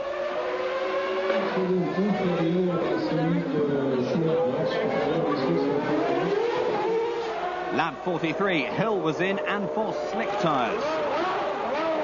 Eddie Jordan was less convinced but had other problems to contend with. 4 laps later than Hill, and despite a minor problem with one wheel, Schumacher was in and out, not just maintaining but extending his lead. Some way down the order, Gerhard Berger and Marc Blundell were enjoying a fierce tussle for 11th. Ferrari's Niki Lauda was not impressed.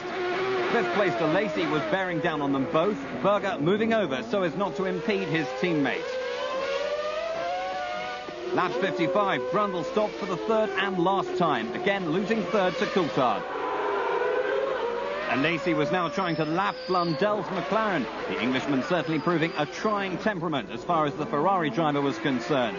Alesi was livid, and rightly so. Any hope of catching Brundle's Ligier lost.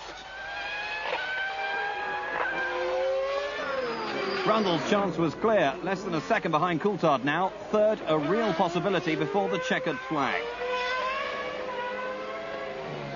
Hill wasn't under threat from behind, but neither could he threaten Schumacher in front. The gap some 30 seconds between the Williams in second and the Benetton driver cruising to his 4th win of the year.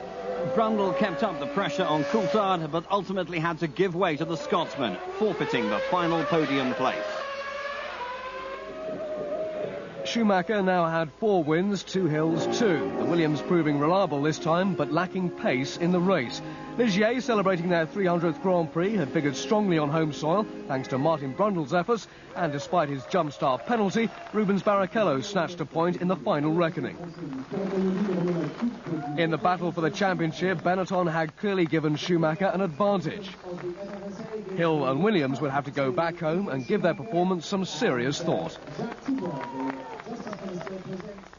I think we were just better prepared and just quicker in that race. My only real hope would have been to really stay ahead of him in the pit stops, or hope that he was on a free stop, but there was no way I could stay with his pace today, and I have to make do with second place, and we'll have to go back and think again for Silverstone.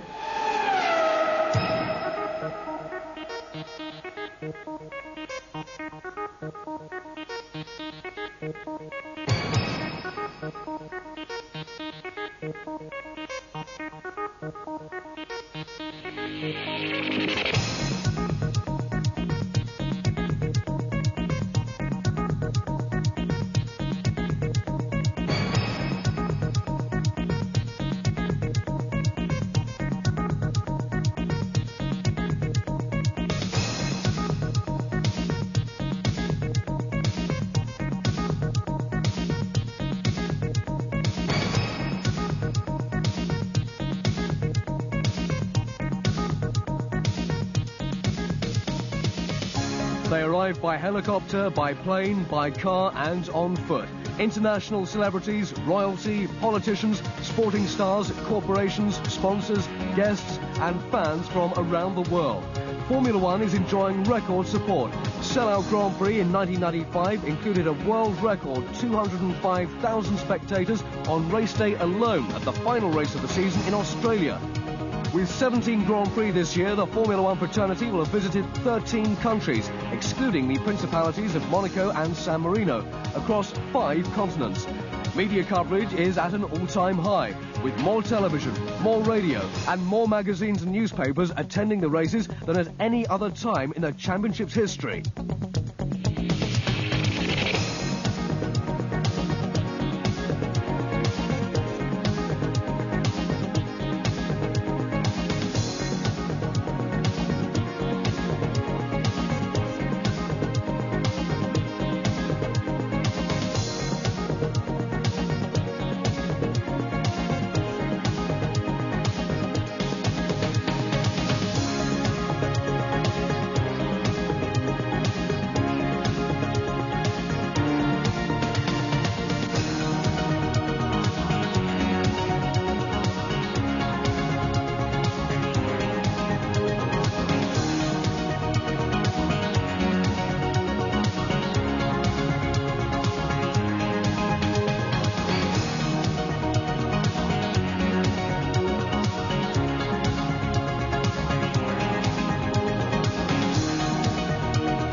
Massimiliano Max Papis replaces Gianni Morbidelli at Arrows for round 8, the British Grand Prix at Silverstone.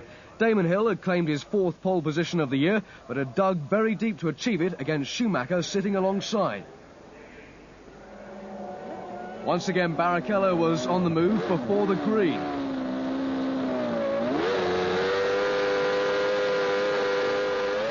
At the green, Hill managed to get away first, but all eyes were looking further back to Alesi making a stormer from 6th beneath the pit wall. Barrichello narrowly avoided a sluggish teammate and a fast-starting Brundle in one go. Into Kotz, it was Hill from Alesi, Schumacher, Coulthard and Herbert. Alesi would hold up Schumacher and Briatore knew it. So at the end of lap 1, Hill was almost 2 seconds clear of the German and Alesi was in between. Coulthard still 4th, Herbert in 5th and Hakkinen 6th.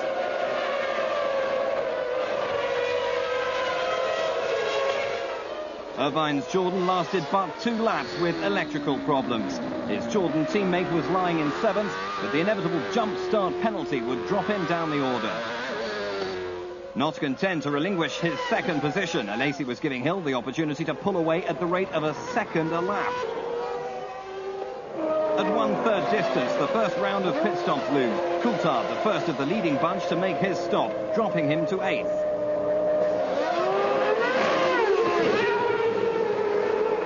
Having climbed from 11th to 7th, Martin Brundle had thrown his Ligier into the gravel.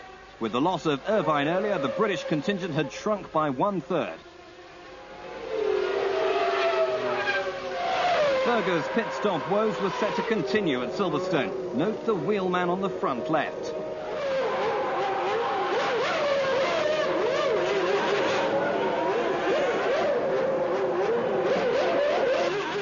Lap 20, Hakkinen's McLaren retired with electrical failure and Berger's Ferrari, courtesy of the wheelman on the front left. Lap 22, Hill was in for an 11-second stop, losing the 18-second cushion to Schumacher in 2nd. Positions would be reversed and Damon would rejoin 10 seconds behind.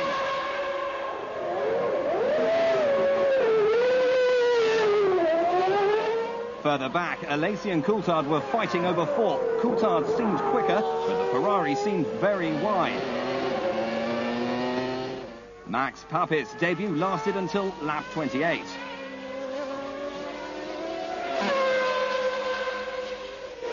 At exactly half distance, Schumacher made his one and only pit stop, handing the lead back to Hill.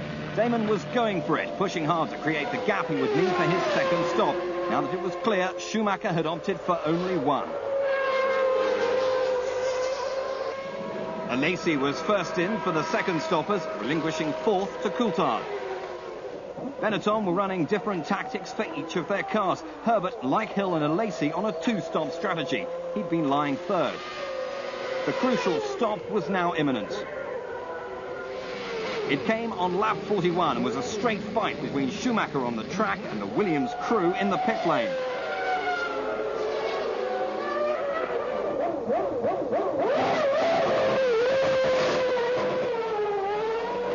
Too late. With Hill having to stick to the pit lane speed limit, Schumacher outdragged him along the start-finish straight and into the lead. We would now be set for a battle royal. Similar fuel loads, but Hill with a tyre advantage, at least for half a dozen laps or so. Hill had to make that advantage count. In 4 laps, Hill was right on the German's gearbox. Lap 46 was the chosen moment. Through Bridge and into Priory, there was a whiff of a gap left open by Schumacher.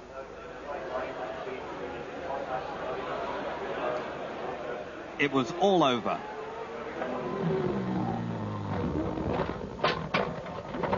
Hill was out, Schumacher was out, neither was happy. In an instant, we had a new race leader, Herbert, and in a repeat of the Schumacher-Hill battle for the lead, his Benetton was in front of a Williams, Coulthard's. But the Scot had incurred an earlier penalty for speeding in the pit lane, and he would have to come in. It didn't prevent him from attacking Herbert first, and passing.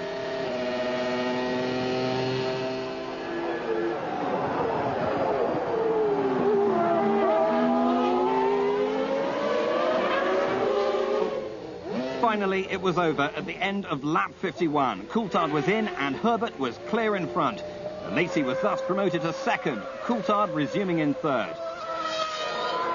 3 laps to go, the top 3 settled. Blundell's McLaren and Barrichello's Jordan were locked in a battle for fourth.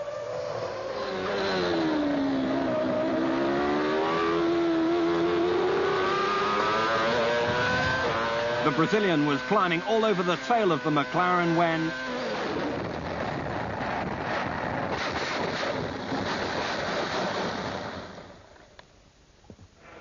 Blundell defended, Barrichello didn't react in time, and the Brazilian was very lucky not to be flipped as the out-of-control Jordan hit the gravel trap. Blundell was able to keep going, albeit with difficulty. At the front, Herbert was stroking it home, unable to believe his luck, but on course for a thoroughly deserved first victory in Benetton's 5th of the 1995 season. Even Schumacher managed to grin amidst the Benetton celebrations. Lacey wound up second, Coulthard third, Parnis nipped past Blundell for fourth, and the McLaren made it to the flag minus a left rear tyre for fifth. The final point was taken by the patient Heinz-Harald Frentzen in the Sauber. In the championship, Schumacher maintained his 11-point margin at the head of the table, but Lacey was now just 3 points shy of Hill, and Herbert had added 10 to his tally, moving him ahead of Coulthard.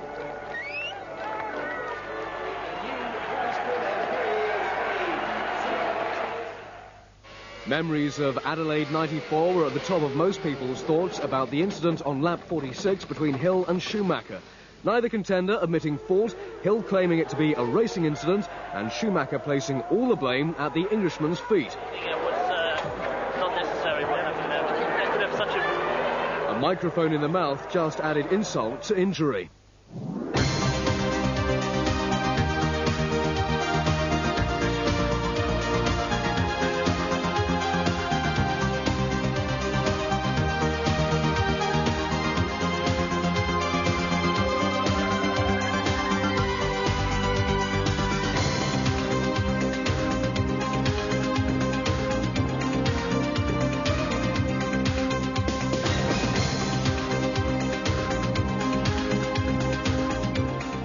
In 1988, Johnny was on the crest of a wave in Formula 3000 before this horrific crash at Brands Hatch looked certain to have ended a promising career.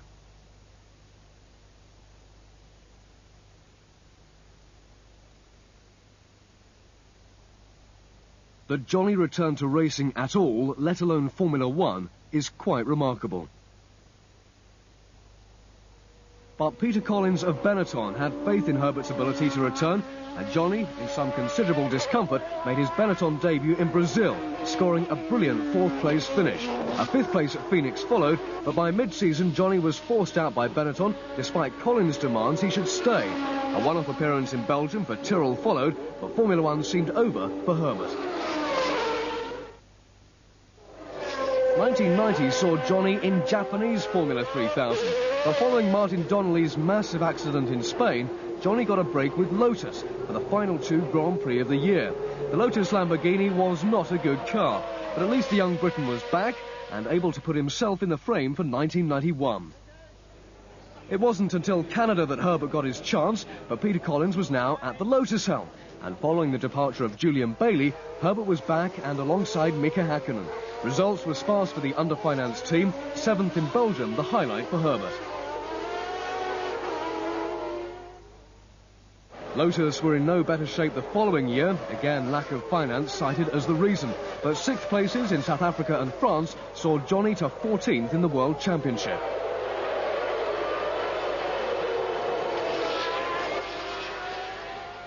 ...1993 was the most successful to date, 3 fourth places, securing 9th in the championship by the season's end. They came in the Brazilian Grand Prix at Interlagos, where he battled brilliantly with Schumacher's Benetton lap after lap.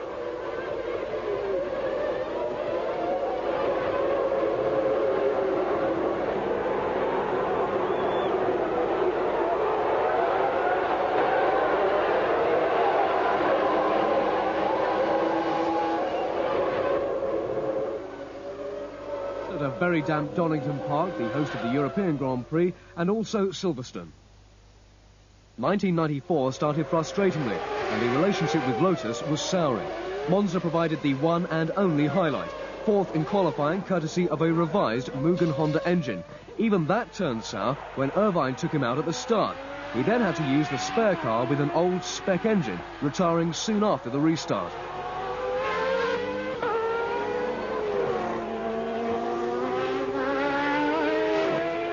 His final race for Lotus came at Estoril. By Spain, he was in a Ligier in a surprise move. And then at the very next race in Japan, he was in a Benetton alongside Schumacher and replacing Jos Verstappen. But these last 2 races in Japan and Australia were hardly vintage performances. 1995 has seen him stay at Benetton, scoring a fine 2nd place in Spain before winning at Silverstone, but more was to come, a 2nd victory in Monza.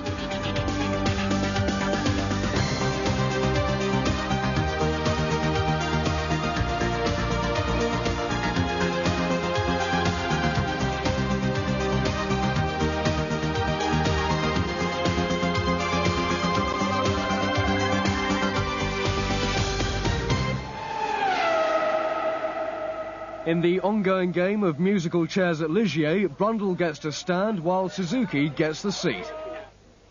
Further down the pit lane, Pacific's Bertrand Gachot makes way for someone called Giovanni Lavaggi. There's stunning news in time for round 9 at Hockenheim. More than 120,000 Germans have come to see Michael Schumacher become the first German to win his home Grand Prix since the championship officially got underway in 1950. Damon Hill, on the other hand, was out to spoil the party, taking pole position by a little under a 10th of a second. Berger was the guilty party this time, as Hill made the best start, splattering Schumacher with oil and water from the back of the Williams. Unlike last year, the field made it cleanly through turn 1, Hill already pulling clear of Schumacher. Barrichello was in fighting mood and pressed Häkkinen hard before powering past the McLaren on the long 2nd straight. The Brazilian now in pursuit of Jordan teammate Eddie Irvine. Before the end of lap 1, Barrichello had done it. Berger was 4th, Coulthard 3rd, Schumacher 2nd, and Hill leading by a little over a second. Then, disaster. For the patriotic crowd, it was heaven sent. Schumacher had been gifted the lead and his prime challenger was out of the race.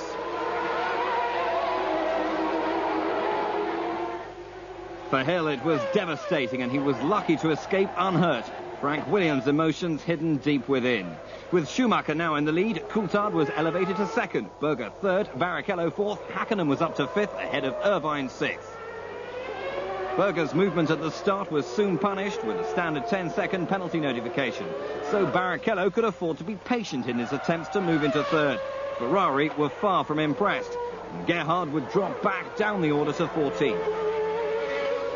Ferrari were now in trouble, Alesi stopping several laps earlier than planned, the resulting chaos costing some 30 seconds, slipping the Frenchman down to 15th. The incensed Berger was inspired into a charge, retaking 3 places in 2 laps to close on Frentzen and Herbert.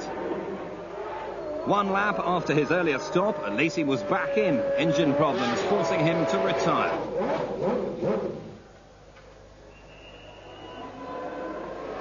Harness Ligier was the next to hit trouble, overheating his clutch after the first stop.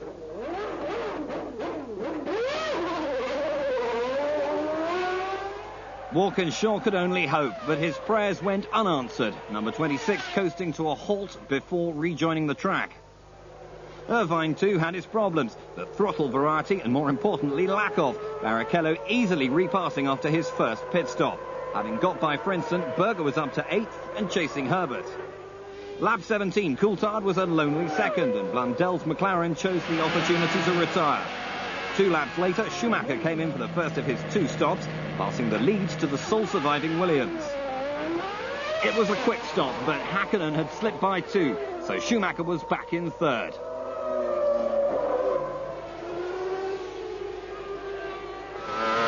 Barrichello was next, 4th, but not for the first time this season. His Peugeot V10 had enough. Rubens became casualty number 10 in a race that still had 6 more retirements to contribute. By lap 22, Schumacher was ahead of Häkkinen and closing on Coulthard in the lead with a succession of fastest laps. Lap 23, Coulthard was in for his one and only stop, 15.5 seconds.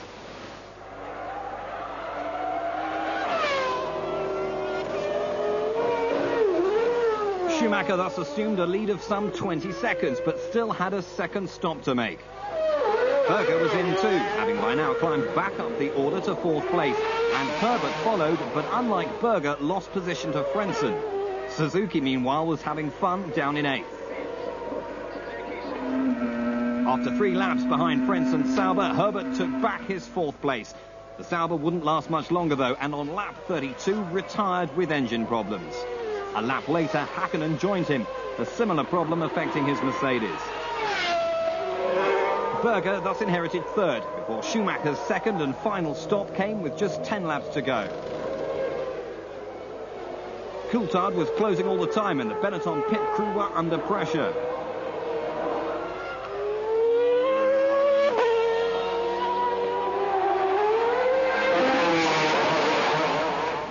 He wasn't close enough though, and as the German accelerated out of the pit lane, Coulthard was only just arriving on the start-finish straight.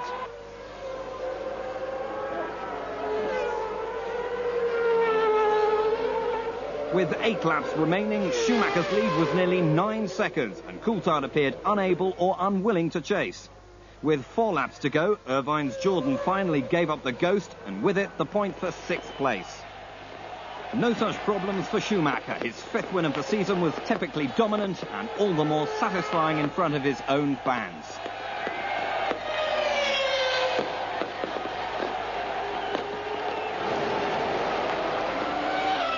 Coulthard was 2nd, Berger 3rd and Herbert 4th. A lap down, Bouillon managed 5th and Suzuki 6th before the musical Ligier seat got a little too hot.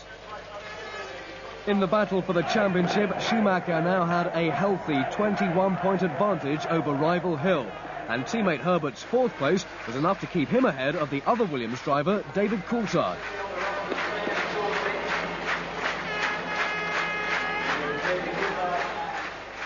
Understandably, Schumacher was pretty pleased with himself afterwards. I have said that I won last year the championship, which is certainly fantastic to be the first German world champion, but to win the first German race here in Hockenheim in front of such a crowd is just unbelievable. And I said already that this is going to be more worth for me than to win another championship this year.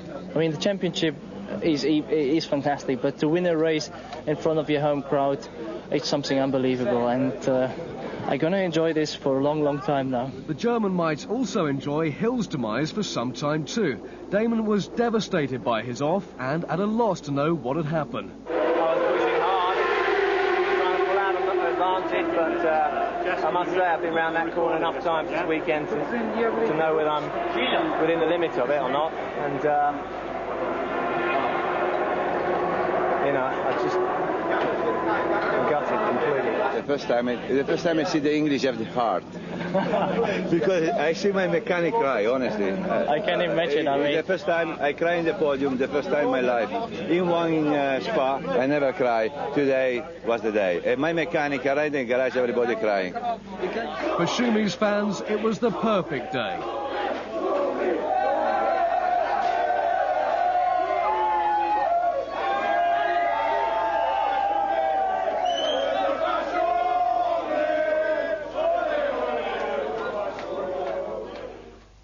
It's very difficult to overtake.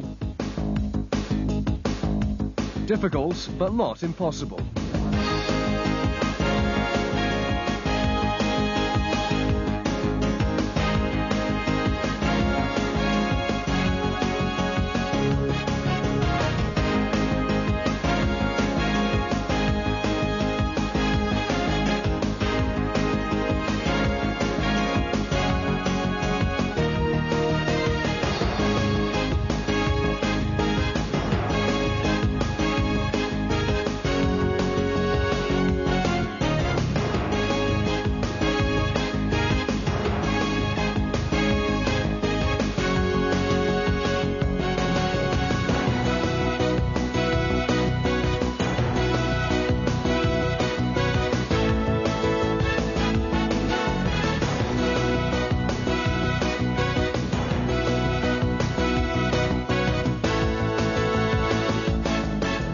Incident at Silverstone, Michael Schumacher and Damon Hill both expressed their views about the difficulties of overtaking. It's a problem we have in Formula 1. You can't drive too close to each other. I knew Damon is going to have this 5 laps momentum with his new tyres, and that's it. And I knew I had to take care, particularly in Beckett, before we come to Hangar Straight, to have there a big enough gap that he is not able, because I knew as well he is running high at top speed, that he's not able to going to overtake me into Stowe, into Priory. I think there's no way that you, after the circuit has changed into having a shorter straight now, there's no way overtaking there. I've tried to pass him, I think, a few times now, and I think it's only once I've got past. It's just very difficult to pass in Formula 1 cars these days, and if someone wants to make it difficult for you to pass, it's very easy. But there are ways, as Michael explains. If you have a driver who is over-optimistic, already in karting I have done this, I left him in through the inside and then I passed him again. So there are ways around this if you have a driver. As well, when you want to pass a driver and you're inside and he just closes the door like stupid, then there are ways to react more clever than your competitor.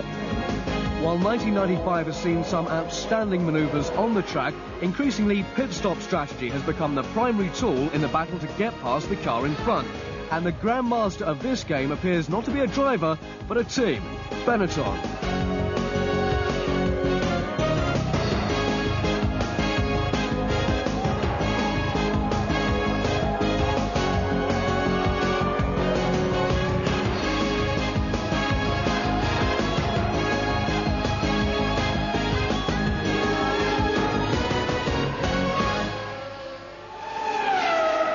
Aguri Suzuki is not a happy man. After all the fun at Hockenheim, Brundle gets the Ligier hot seat back for Hungary. Pierluigi Martini has to vacate his seat at Minardi in favour of the Portuguese driver Pedro Lamy. 2 weeks after Hockenheim, the German contingent was once again out in force for round 10, Hungary. Amidst enormous speculation that Schumacher was about to sign a contract with Ferrari for 1996, Damon Hill got on with the job of qualifying and took his 4th consecutive pole position of the year, 6/10 faster than the German. Coulthard joined his teammate on the front row. He was 4/10 off, while Schumacher had Berger alongside and Hakkinen behind. Hill's start was immaculate, whilst behind Schumacher's was less so, having to move over in order to block Hakkinen slipping past. Barrichello, back in 14th, was quick too, passing Bedoya and Blundell on the short run up to turn 1. The first corner passed without incident. Hill out in front from Coulthard, Schumacher, Berger, and then a three-way scrap over 5th.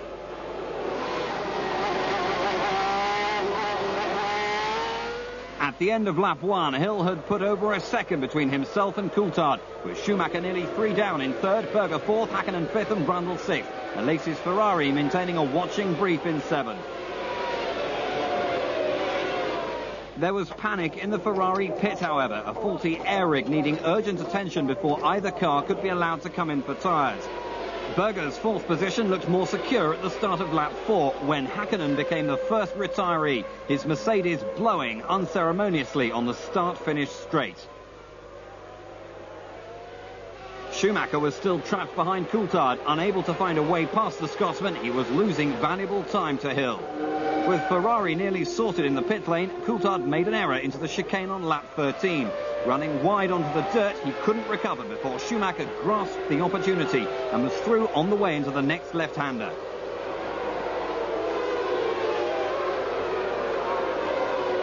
With both Williams and Benetton deciding 3 stops per driver would be needed, Hill came in on lap 17, 12 seconds ahead of Schumacher. It was enough to turn the Williams around and get him out just as Schumacher was heading for his box, the two nearly colliding.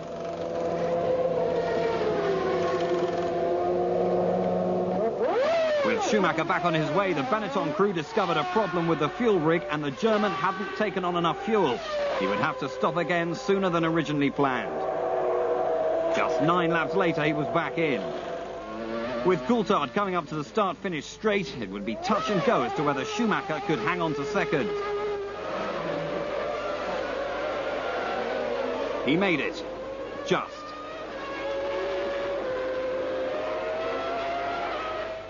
At the front, Hill was half a minute ahead and really pushing hard, setting the fastest lap in his efforts to extend his lead. Lap 42, Barrichello closed dramatically on 5th place. Alesi flying past the Ferrari with such ease that Alesi must have had some kind of problem. 1 lap later, and just as in Hockenheim 2 weeks previously, Alesi pulled in to retire. An engine problem once again the cause. Hill had made his second stop on lap 38. Schumacher was now less than a second behind, piling on the pressure. A slight error on lap 47, nearly costing the Englishman the lead. Lap 48, Schumacher was back in the pits for his 3rd and final stop. Berger's Ferrari was in 2, as was Barrichello's Jordan, the Brazilian maintaining the advantage thanks to the Jordan crew. Katayama had departed the fray on lap 46, the Japanese enduring a long walk back to the Tyrrell motorhome. Blundell was closer to home on lap 54. Another engine, and Irvine's clutch lasted up until lap 70. Incredibly, it was Schumacher's turn next. Fuel pump failure leading to his first mechanical retirement of the 1995 season. Hill could now relax with a comfortable advantage on Coulthard, himself nearly a lap ahead of Barrichello in 3rd. Berger couldn't though. Herbert and Frentzen snapping at the Austrians' heels for 4th place.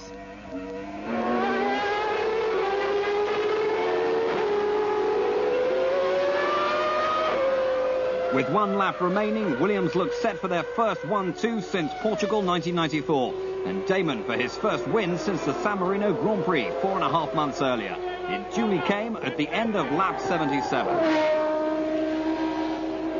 Barrichello was en route for 3rd when suddenly he slowed in sight of the finish, instantly promoting the Berger Herbert Frentzen scrap to a fight for the final podium position. The Brazilian was distraught, harness pipping him to even 6th spot. But it was Hill's day, winning his 12th Grand Prix on the circuit where he scored his first ever win just 2 years previously. He'd started at the front, stayed in front, and set the fastest lap in the process.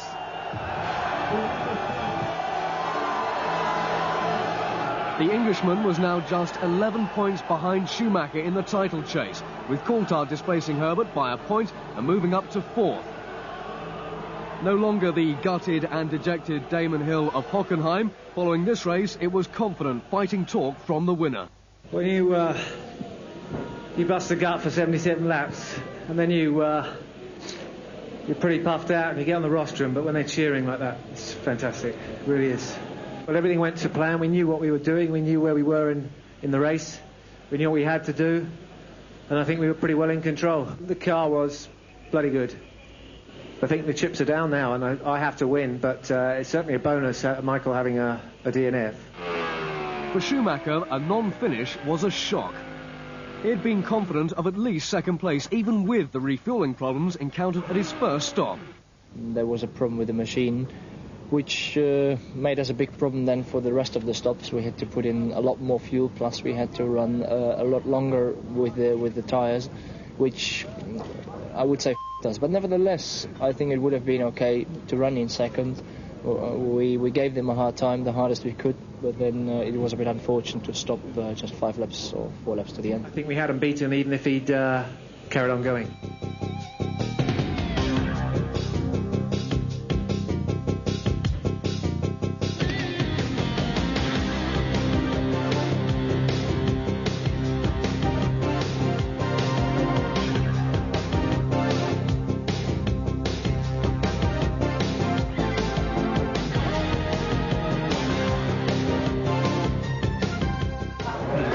Car was negated by the fact that we didn't finish, and if you think now the championship is now, for me, it's only 15 races, and I've given everyone 10 points, Michael 10 points advantage. The championship is going to be very, very tough.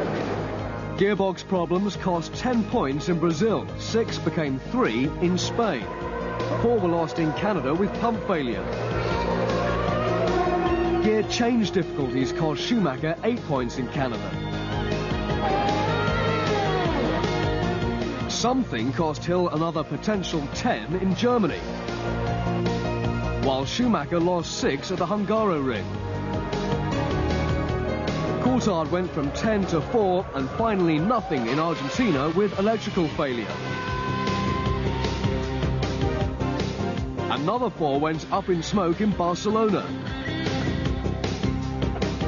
followed by 4 more in Monaco. Gearbox again, and that dreaded box would take a further 10 in Belgium, the next round in the World Championship at the picturesque Spa-Francorchamps circuit. Gerhard Berger, 36 years old on race morning, would start from pole position. Teammate Alesi shared the front row, with Hakkinen third and Herbert fourth. Hill was back in 8th. And Schumacher even further behind in 16th, both having suffered problematical wet qualifying sessions. Beneath ominous skies, Alesi made a stormer of a start as Berger faltered, causing Hakkinen to take avoiding action. Irvine's Jordan made light contact with Coulthard ahead, but otherwise everyone was safely through La Source. Alesi was in front and, despite Herbert's aggressive intent, led the way through Eau Rouge.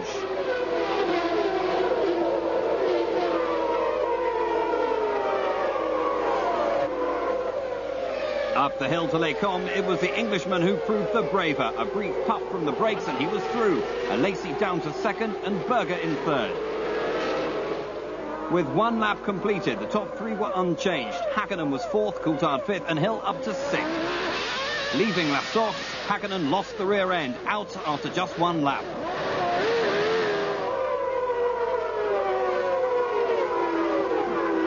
Up to Les Combes for the second time. Alesi was the braver, regaining the lead. But after 4 laps, he was in. Believing he had a puncture, he was incensed at the unprepared Ferrari crew. He was wrong. The rear suspension had failed and Alesi became the second retirement in a long afternoon. Lap 5 and Herbert was leading again, but under pressure from Coulthard. The Scot attacked and Herbert obliged with a spin, dropping back to 6th behind Schumacher, who was now 5th. Lap 10 and it was 4th, passing Irvine's Jordan at bus stop. Lap 13, Coulthard rolled to a halt, gearbox failure depriving him of a potential win. Hill thus assumed the lead, Berger second and Schumacher third.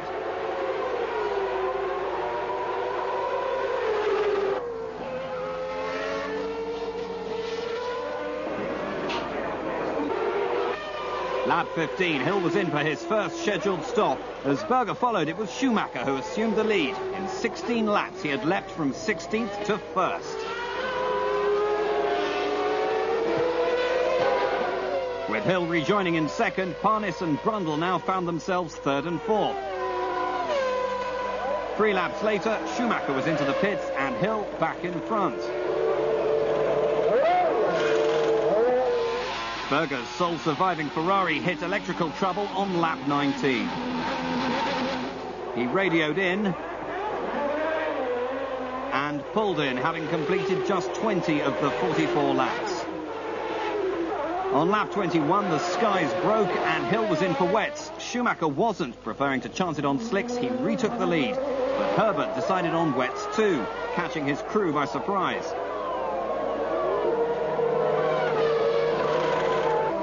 For Irvine and Jordan, there were more serious problems. The dreaded threat of a refueling fire had reared its head. Fortunately, no one was injured.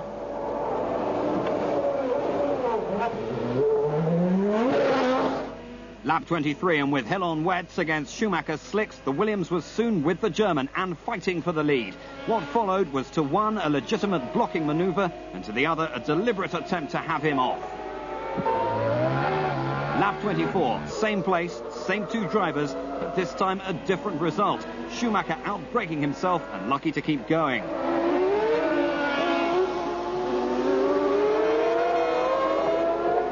Lap 25 and Hill slid wide, Schumacher retaking the lead. With the rain having stopped, Hill was back in for slicks. At exactly the wrong moment. The heavens opened and out came the safety car. Schumacher was straight in and onto wets. Hill followed, losing nothing to the German, whilst the safety car held him back.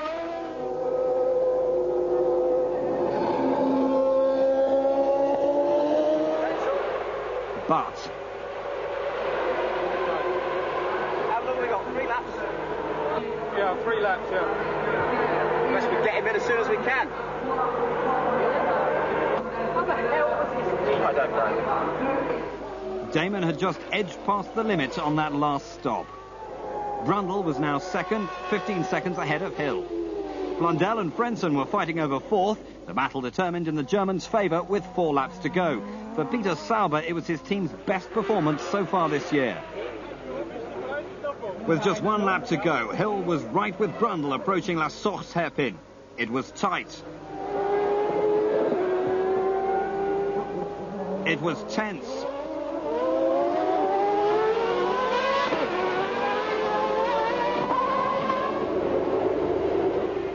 And at the end of the long climb into Les Combes, it was all over. Hill second, Brundle demoted to 3rd.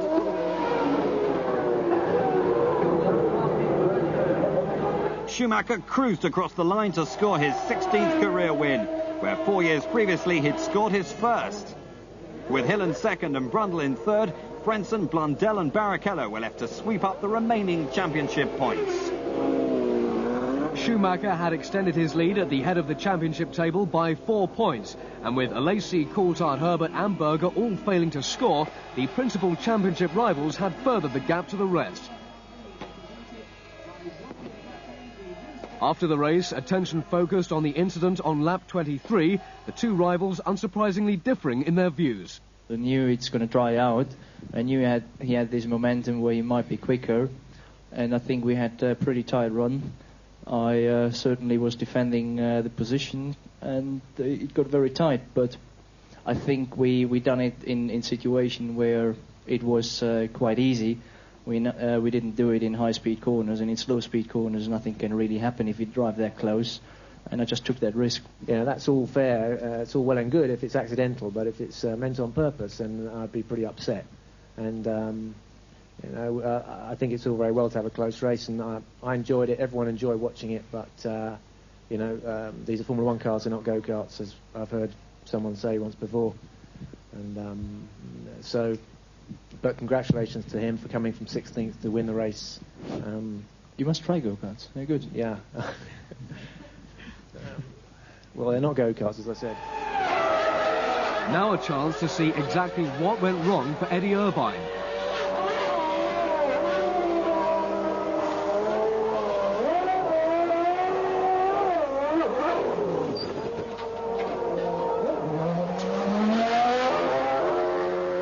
from the first spark to the last flicker, the whole incident was over in less than 6 seconds, thanks to slick work by Jordan and Ligier fire crews. The fuel leak out, the car went fire. Eddie was both unhurt and unfazed by the whole experience. Round 12 and Monza. No Ferraris on the front row for the home crowd. David Coulthard having dominated qualifying, taking pole position by nearly 6/10 from Schumacher. First Ferrari was Berger on row 2, joined by Hill 4th and Alesi 5th, as the car set off on the formation lap and drama. Coulthard spinning off on the exit of Ascari. Later, he would blame oil on the track as the cause, but in any event, he was now out of the race.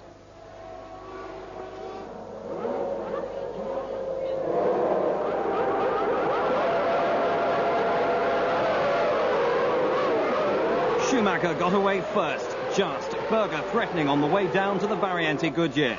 Herbert slipped past Hill under braking for the first chicane to claim 4th behind Alesi.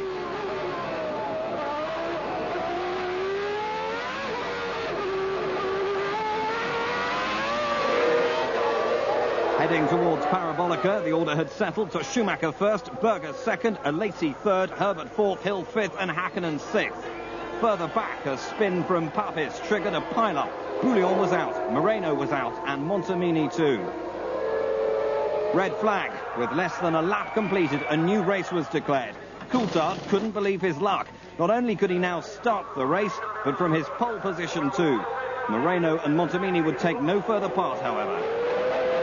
Start 2. Coulthard got a flyer. Berger was quick off the mark again, this time taking Schumacher under braking for Variante Goodyear. Not elegant, but no less effective.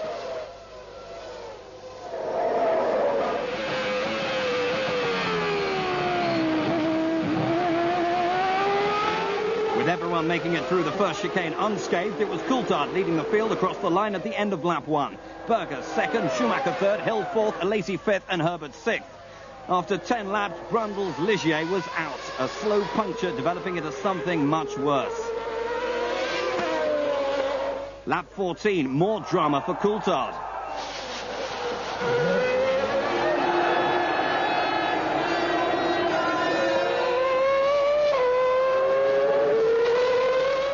Berger had snatched the lead now, and the Tifosi were ecstatic.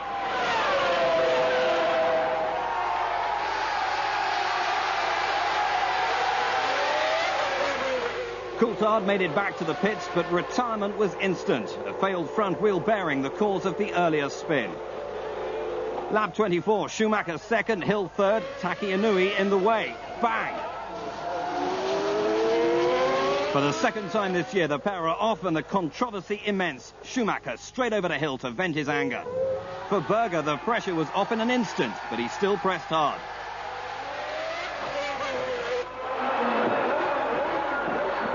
Lap 25, Berger was in for his one scheduled stop, a long one, dropping him down to 6th. That gave teammate Alesi the lead, 13 seconds ahead of Barrichello. But only for one lap. Alesi's stop was next. Barrichello became the next one-lap leader before he was in, promoting Hakkinen for one lap too. Alesi was being held up by Irvine, the Irishman on his way to the pits. Johnny Herbert had his turn at the front for 2 laps before pitting at the end of lap 30, dropping back to 3rd. With all the reshuffling, Ferraris were back in front, Alesi just ahead of Berger. Everything looked good for the first Ferrari 1-2 in a very long time when, lap 33, Alesi's camera flew off, bouncing into Berger's left front suspension. The Austrian was out. Lap 41, one half of the Jordan pairing was out, Eddie Irvine's engine. Lap 44, Jordan were completely out of it when Barrichello's clutch exploded. With just 9 laps remaining and Alesi cruising to his second victory of the year, smoke started to pour from the right rear wheel of number 27. 2 laps later, it was all over. Wheel bearing failure the culprit. The popular Frenchman was in tears behind his helmet.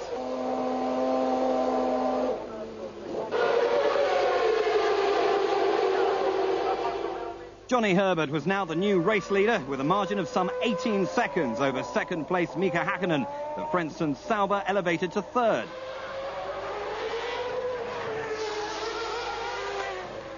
For Johnny, it was a second gifted victory this year, but deserved no less after all the years of frustration. Mark Blundell brought the second McLaren home in fourth place, the first time since Brazil that both McLaren and Mercedes finished in the points. Mika Salo took fifth and Jean-Christophe Bouillon sixth. In the Drivers' Championship, Schumacher and Hill are unchanged, while Johnny now leaps to third place with 38 points. Further down the table, Hakkinen moves up to 8th from 13th, Blundell 9th from 11th.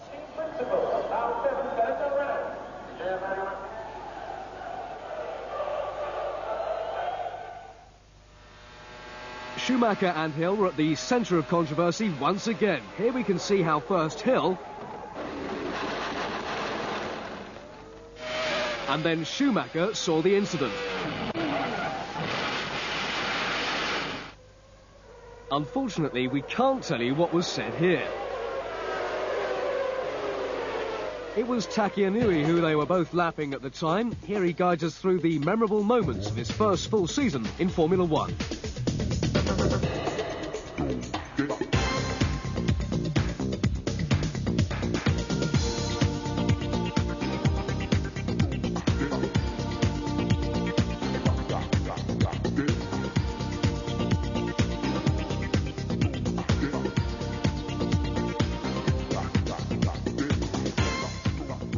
Well, I don't know. My driving I believe, is getting better. I'm just at the moment getting very popular with the wrong direction. Okay, not as a driver, but yeah, that's it. That's an incident. I didn't do it on purpose, but that thing is happened. So, but I don't know. That is a lucky or unlucky. But still, actually, first in the incident, I had just neck problem. Okay, still just a little bit painful, and also my leg is painful as well. Then toothache as well. I don't know why. Well, I think the only craziest thing I've ever done is try to get in the bath with Mika Hakkinen when I was at Lotus. That's about the only craziest thing I've done, I think. And it didn't work. I didn't get in the bath. Jean-Denis Delatraz replaces Lavargie at Pacific in time for round 13 of the championship at Estoril in Portugal. For the second race running, David Coulthard had qualified on pole position, 4/10ths quicker than teammate Damon Hill. A similar margin ahead of third place Schumacher. Undoubted star of qualifying, though, was Frentzen, 5th in the Sauber, his best performance this year.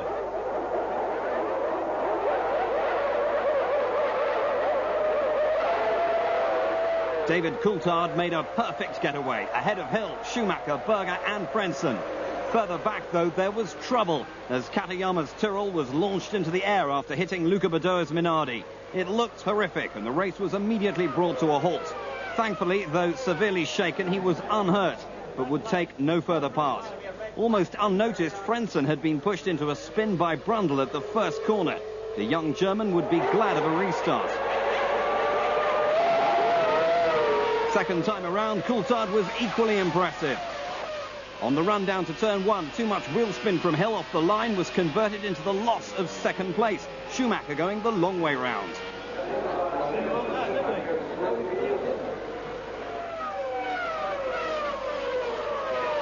Coulthard had the wick fully turned up at the end of lap 1 and was more than a second ahead of Schumacher, with Hill third, Berger fourth, Herbert fifth and Alesi sixth.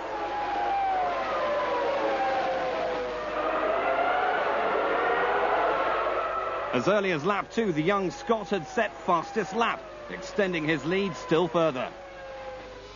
Back in 9th, Barrichello was leading Hakkinen, Blundell and a fast-recovering Frentzen, the German having stalled at the start of the formation lap prior to the restart, and therefore having got away from the back of the grid. It wasn't until lap 17 that Hakkinen nipped past the Jordan.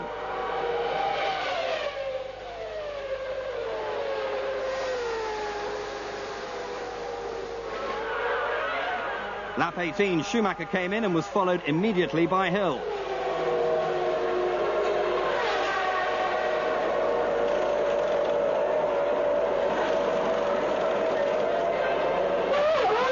.4 seconds and Schumacher was on his way.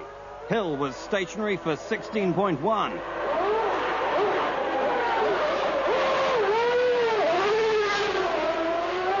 Next time around, it was Coulthard's turn. 10.1 seconds. He retained his lead.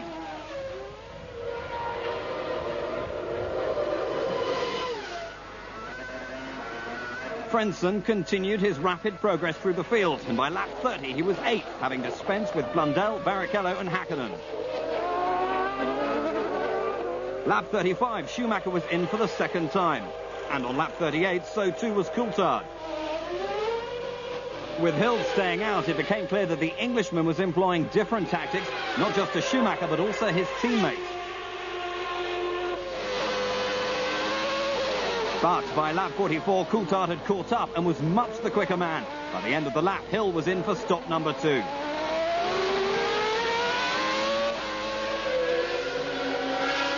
Hakkinen's Mercedes chose the moment to call it a day.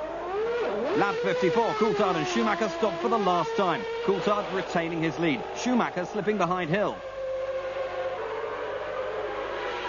In 7 laps, the German had caught Hill's Williams.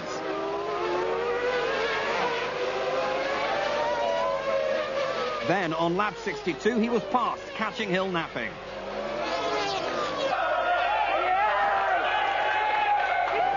Some 10 seconds in front, Coulthard was heading for victory, his first.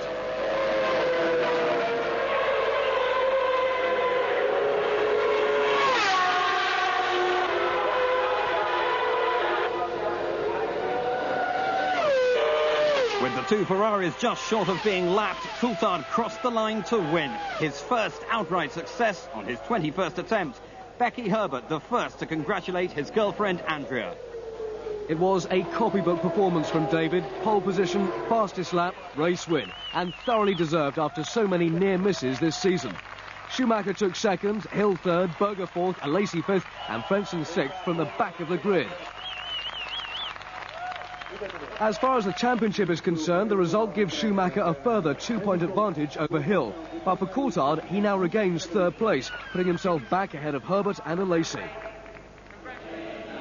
The performance of the Williams would certainly give Schumacher something to think about, whilst for Hill, that 16-second pit stop and a 17-point deficit with just 4 races remaining would seriously dent his chances in the championship. There is certainly a points difference between me and Damon, which I'm certainly more happy about than it would be the other way around.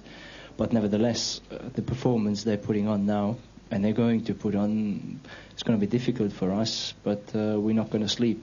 The team on David's car, who have had a number of races when it didn't work out for him, and so and for David, you know, it's good news for them, and it's good for the team because we have the prospect now of putting 2 cars between us and the next car, and that is a possibility. But for the championship, I would say 17 points with only 4 races to go is looking a little bit out of reach.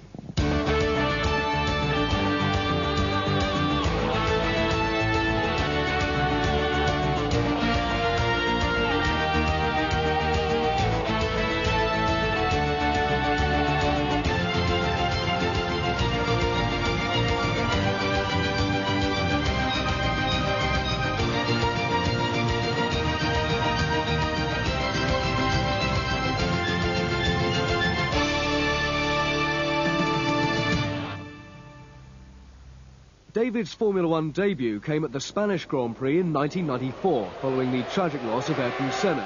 He was destined to retire from that first Grand Prix with electrical problems, but 5th in Canada, 5th in Britain and 4th in Belgium followed. At Monza, he was lying a fine second behind teammate Damon Hill, until with less than a lap to go, he mysteriously ran out of fuel and dropped to 6th.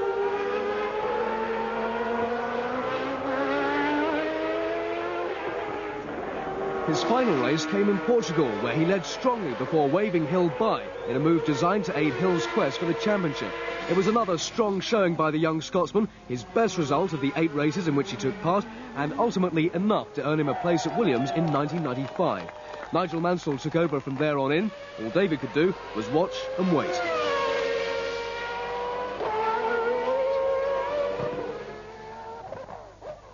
...1995 started with 3rd on the grid in Brazil, leading to a 2nd place in the race, while still recovering from a bout of tonsillitis.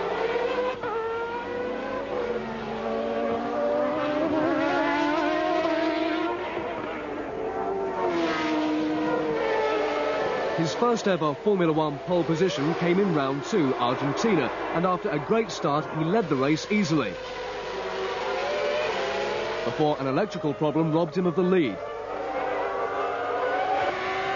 Shortly after retaking second place, a total failure caused his retirement. Round 3, San Marino was less successful, spinning while trying to stay with teammate Hill. Barcelona saw him retire while third with gearbox problems, and again at Monaco before Canada and a spin on a damp patch on lap 1. France was a close third, just holding off Brundle. And in Britain he took the lead, only to suffer a 10-second pit lane speeding penalty, dropping him to third at the finish.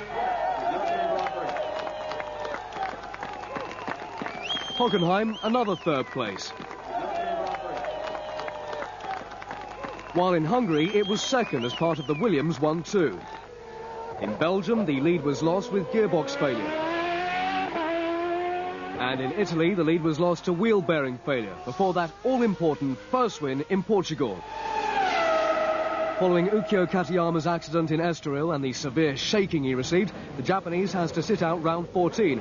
And Gabriele Tarquini, Tyrrell's test driver, is drafted for Nürburgring, this year host of the European Grand Prix. With Coulthard achieving his third consecutive pole, Hill lined up second, Schumacher third, and the only man on slicks on a wet track, Alesi, back in sixth. Papis stalled, causing a delay, then Frentzen jumped the start before Coulthard got his now customary flyer. Hill didn't and was immediately passed by Schumacher and Irvine. So Coulthard led, Schumacher second, Irvine third, and Hill fourth.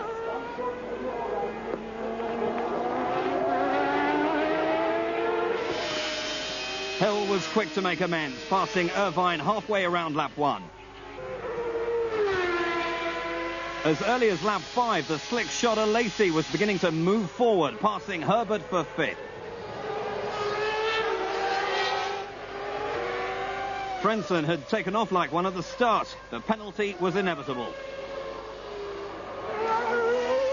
Hill was quickly onto Schumacher's tail and climbing all over the Benetton, the German pulling every trick to stay in front.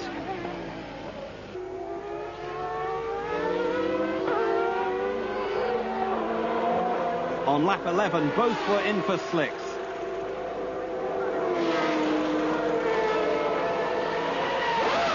Schumacher was on his way in a record time. The Williams stationary for a further 3 seconds. Lap 12 and Coulthard, race leader, was in. Alesi's gamble had paid off. Number 27 running P1. Berger, fifth now, had Hill closing rapidly, and on lap 14 he was through. It wasn't long before he was back with Schumacher.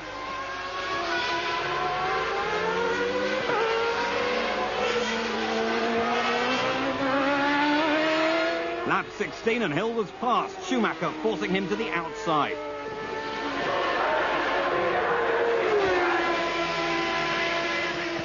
Half a lap later and a small mistake allowed Schumacher back through.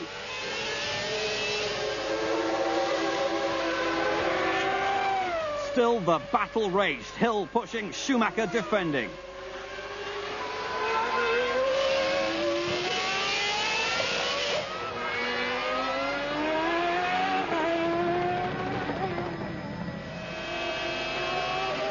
With Alesi still comfortably in front, the battle was closing on second-place Coulthard. The Scot about to lap Häkkinen hesitated. Schumacher was through and Hill balked. Would Coulthard let Hill through? 2 laps later, Coulthard waved his teammate by and Hill was free to chase again. Alesi, leading by some 30 seconds, was struggling with traffic. First Herbert and Barrichello, then Irvine.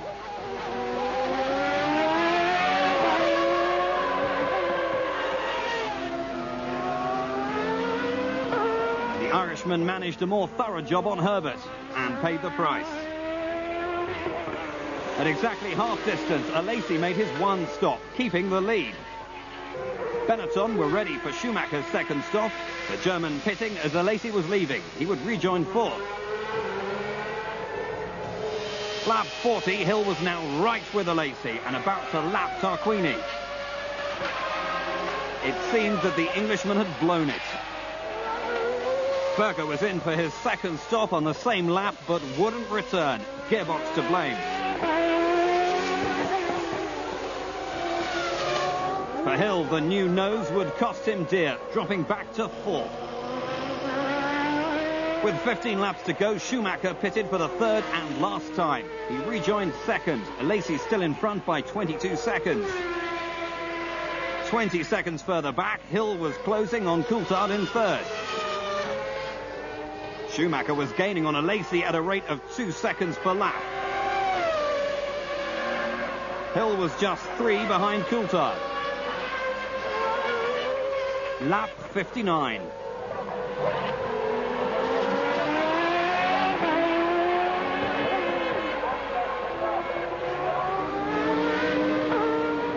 It probably didn't cost him the championship, but it's certainly when he lost it.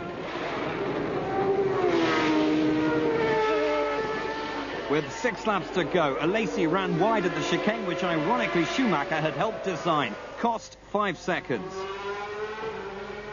Carried by the patriotic crowd, Schumacher had closed to within striking distance by lap 65. 3 to go and more back markers.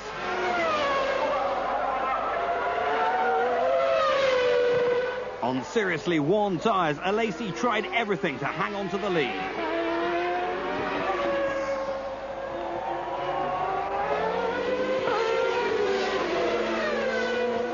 But Schumacher is ruthless, and coming into the chicane, he made his move, forcing Alesi over the curbs. He was through.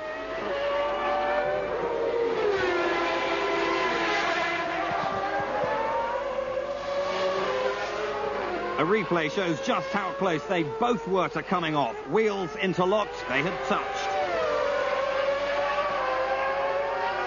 The German's 17th Grand Prix victory, and probably his greatest so far.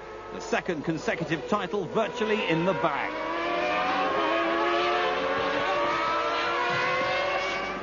Damon Hill wouldn't argue with that.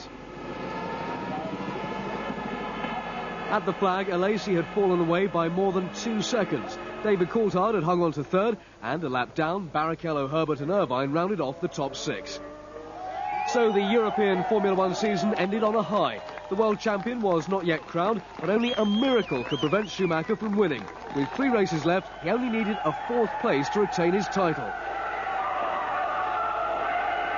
Schumacher's words after the race were those of someone who knew he'd won the championship. After my second stop, I thought that's it. Now I saw the situation. I thought I had a good chance now to win. But then they told me I have to come in another time. I thought, what's this? I didn't expect this. And I thought the race is over. But then, obviously, it worked out. I have to say that the guys have, the whole year, done a fantastic job in all this area, pit stops, strategies, giving me always a car which I was able in the end of the day to win, even it was difficult at when we started sessions, Friday and Saturday, but up to Sunday, we always were there. And I thought as well that being able to win in Hockenheim, I used up my luck, but I didn't use up all of this. I was able to win here in front of a home crowd, which was unbelievable. When I saw Damon gone off, I thought either to stay in second position, drive home 6 points, or go in and fight for the first place, which was quite far away at this moment. But then when I saw all this support and the fans, I thought I must win. I must do everything to win this race. So I did. It worked out. But I have to say a big reason and a big thanks to my supporters. They have been here under difficult circumstances. I mean, weather and everything. It's fantastic to see I have such fantastic supporters. For Hill, it was a day of ifs and buts, but he was the one who had to go for it and fail. And he was the first to congratulate the victor. Jan Magnussen takes over from Mika Hakkinen, who's recovering from appendicitis. Aguri Suzuki is back in the Ligier. Katayama, fit and well again, is back in his Tyrrell. Morbidelli gets his footwork seat back. And Bertrand Gachot returns to the Pacific team for the Pacific Grand Prix, where once again David Coulthard kept up his superb form with his 4th consecutive pole position, 2 tenths ahead of Damon Hill, who shaded Schumacher by a mere 800. The young Scot did it again, whilst Hill, in his efforts not to let Schumacher through, runs wide. The 2 Ferraris sneaking past on the other side before he recovers to limit the damage to just a Lacey.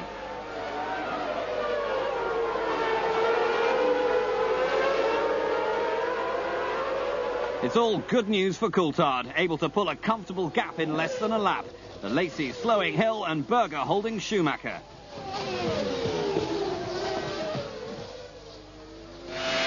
Lap 5, Schumacher comfortably out-drags Berger to take 4th before the hairpin. 3 laps later, he's with Hill and immediately launches an attack on 3rd place.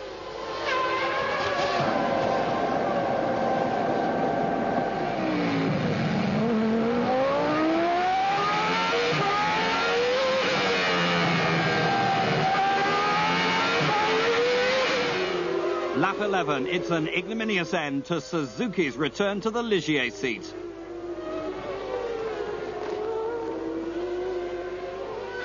Rubens Barrichello is having difficulty with new boy Jan Magnussen. The fight for 10th place would last 20 laps.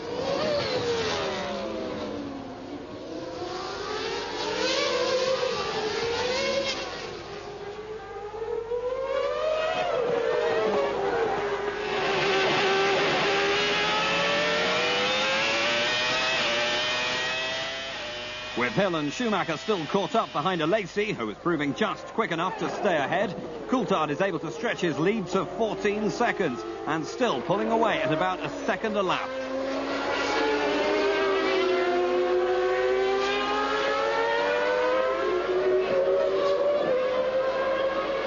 Lap 18, Lacey, Hill and Schumacher all choose to make their first scheduled fuel tire stops.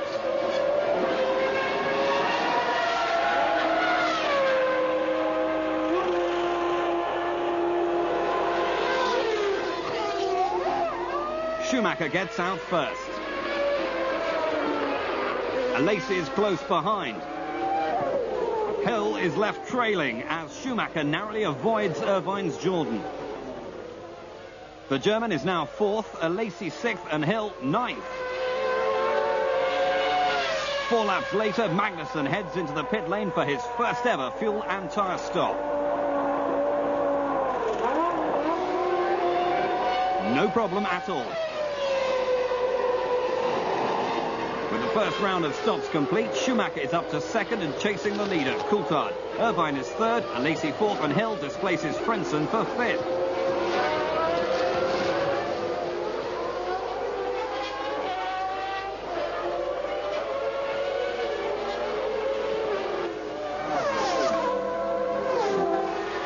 Next lap, same corner, Lacey pushes past Irvine to take 3rd. Hill follows, but it doesn't come off. Much worse, the front wing is damaged.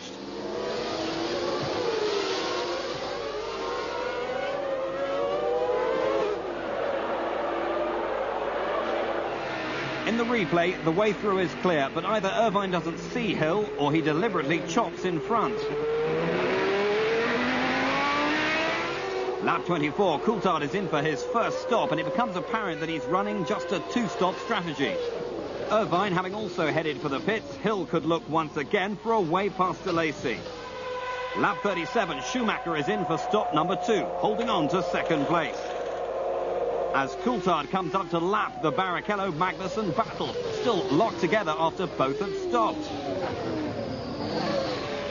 Unable to find a way past a Lacey, Hill makes his 2nd stop on lap 38. Patrick Head checking the damage to the front wing. Schumacher is relentless in his pursuit of Coulthard. The Scotsman stopping on lap 49 for the 2nd and last time, handing Schumacher the lead. But Schumacher still had his 3rd and final stop to make, with a margin of 20 seconds. The stop came on lap 60.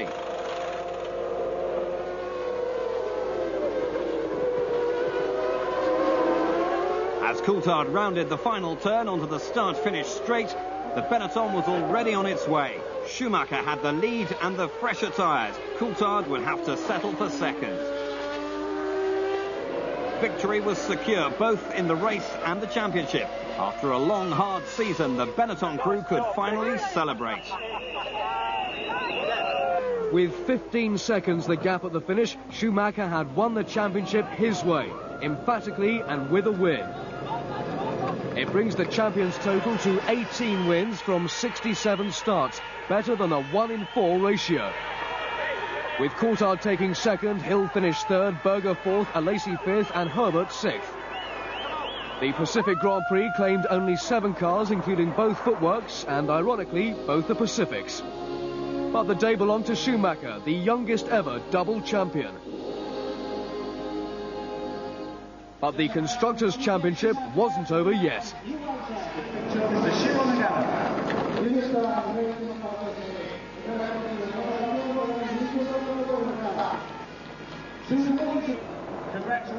I will say here and now that I congratulate Michael on his second World Championship, and it's been a very tough fight this year, but I am truly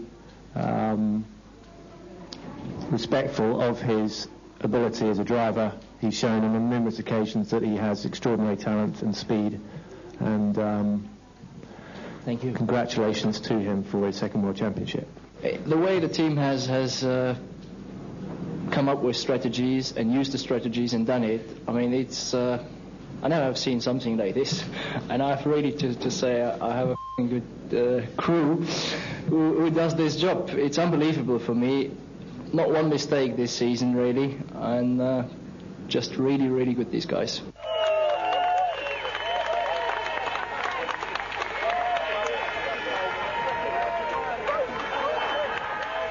The champion hasn't only been soaked in champagne this season.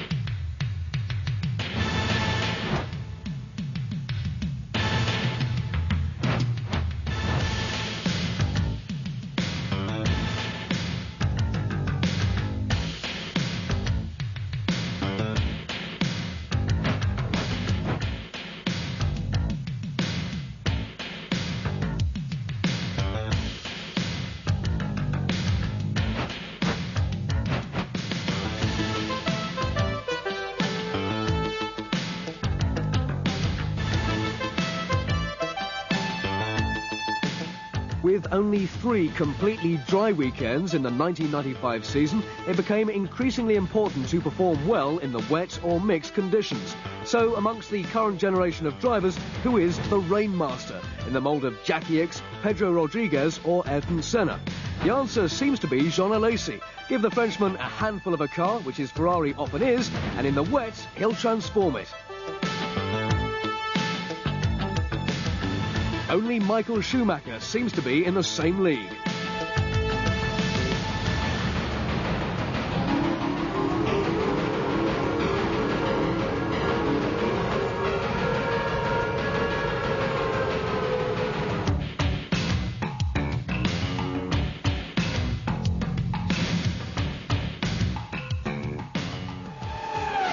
Carl Bendinger gets another chance at Sauber in preference to Jean-Christophe Bouillon, and Mika Hakkinen, minus his appendix, returns to McLaren for the penultimate round of the championship, the Japanese Grand Prix at Suzuka. Coulthard wasn't on pole this time. He was languishing down in 6th, more than a second slower than fastest man Schumacher. Alesi shared the front row and crept forward before the green. When the lights did change, the champion was first away on the wet track, with Alesi, Hakkinen, Hill and Coulthard emerging from the spray behind.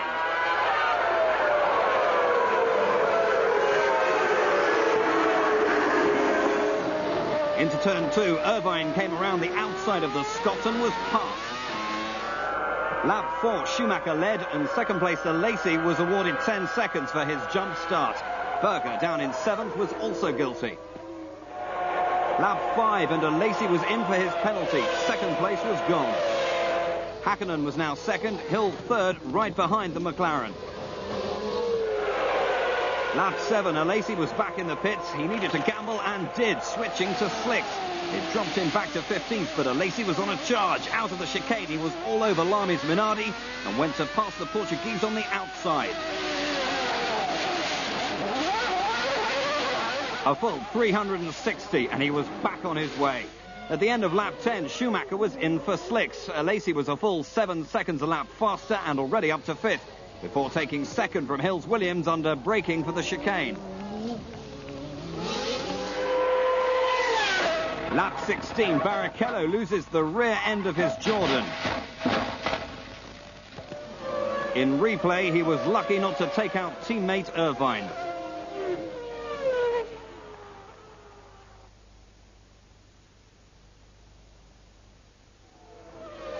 Lap 17, Berger out with engine problems. Lap 25, with Schumacher not far in front, and Lacey runs out of luck, smoke pouring from the tail of the Ferrari. After such a brilliant display, Lacey was now out.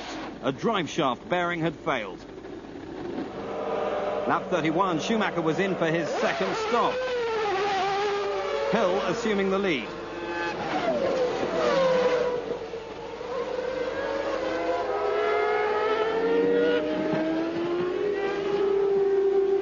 Both were charging, but Schumacher harder.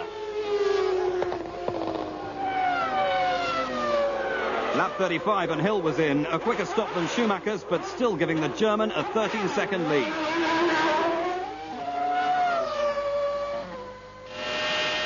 Lap 37. Hill was offered the spoon curve. The Williams indulging in a little rallycross and managing to continue, but he would have to come in for a new nose. Lap 40. Same corner, second Williams. Like Hill before, Coulthard would keep it going.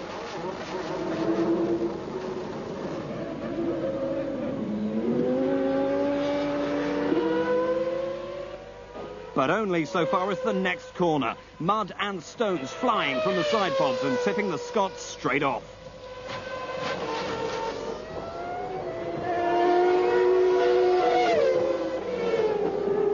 Just moments later, Hill was off at spoon curve again, this time for good. Not a good day for Williams, the team totally bemused by what had happened. For Benetton, it was a celebration. They now couldn't be caught in the battle for the Constructors' Championship. Mika Hakkinen had stayed on and was now second, behind Schumacher, a comfortable 20 seconds ahead. It was plain sailing for the German, who took his 9th win of the season. In Aida, he'd taken the Drivers' Championship for himself. In Suzuka, he took the Constructors' Championship for his team. McLaren were jubilant with Hakkinen second, and Herbert rounded out Benetton's day with a solid third. Irvine's Jordan took 4th, Harney's Ligier 5th, and Salo's Tyrrell 6th. A jubilant Flavio Briatore had been handed his and Benetton's first Constructors' win. Williams reeling back in second. Mika Hakkinen and McLaren Mercedes were back, having qualified third. Second in the race was no fluke.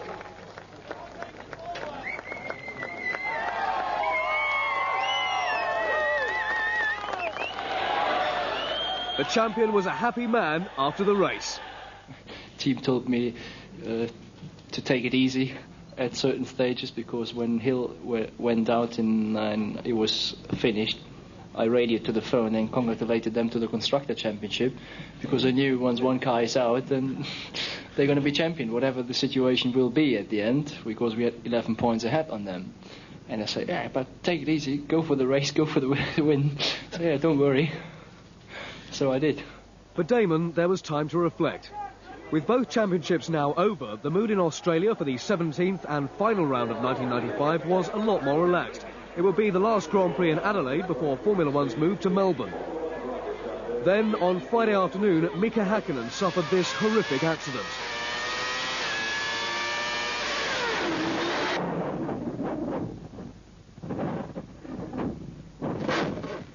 Mika is expected to make a full recovery.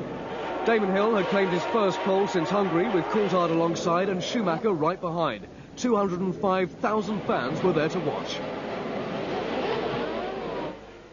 At the green, both Williams got a flyer this time. Coulthard matching Hill all the way before slipping by into turn 1. With the Ferraris third and fourth, Schumacher was back in fifth, just ahead of Frentzen.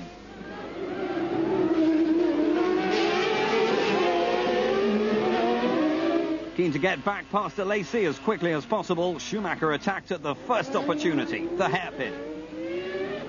Fourth, next target, Berger. With Coulthard and Hill pulling clear at the front, it wasn't until the hairpin again on lap 5 that Schumacher could effectively challenge. Third. Taki Inui didn't get in the way for long, the Japanese ending the season in a not unfamiliar fashion. The second Benetton of Johnny Herbert was attacking, Frentzen the target. The hairpin at the end of the straight, the place. The move, unsuccessful. Hill is in first, having just set fastest lap. He loses just 1 place. To Schumacher. Lap 20, Coulthard is in when, unbelievably, he slides into the wall on the entrance to the pit lane. On the replay, you can just see a line of oil beneath the right-hand side of the Williams. The leader was out in the most absurd of circumstances. Lap 22, Schumacher stopped and rejoined behind Alesi again. Hill was thus in the lead and pulling away comfortably. From Alesi second, Schumacher back in third. Lap 23, Schumacher was sizing Alesi for a carbon copy of his manoeuvre into the hairpin on lap 1, but Alesi wasn't having it this time.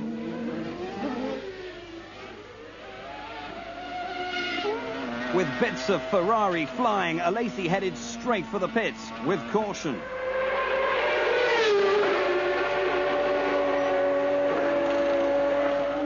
Roberto Moreno's last race for 40 had ended a lap earlier. Same situation, different execution to Coulthard's version. Lap 24, Schumacher was in, the incident with Alesi having done more harm than first realised.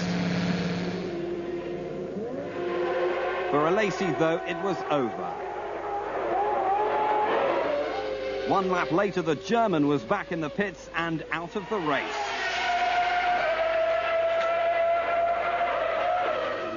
Benetton hopes now rested with Herbert, but he too had difficulty with the pit entrance. For Hill, no such worries, and a 50-second lead over Berger, who now found himself second. At least until lap 35, when the Ferrari expired.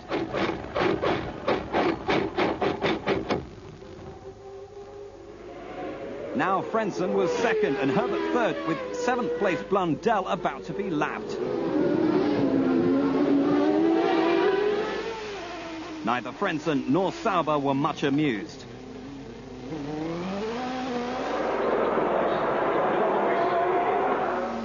For Heinz Harald, it would soon be over. Lap 40 and retirement with a broken gearbox.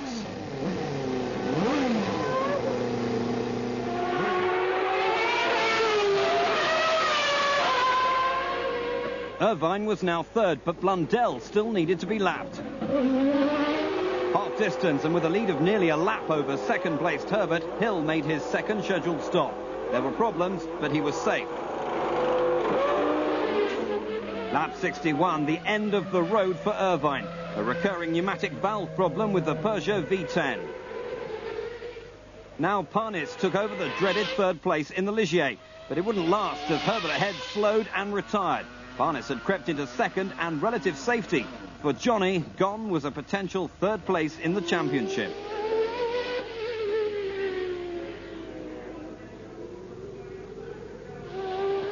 The footwork of Morbidelli was now up to third, and Tyrrell were worried about Katayama's Yamaha, and rightly so. An oil line failure signaled the end for the Japanese.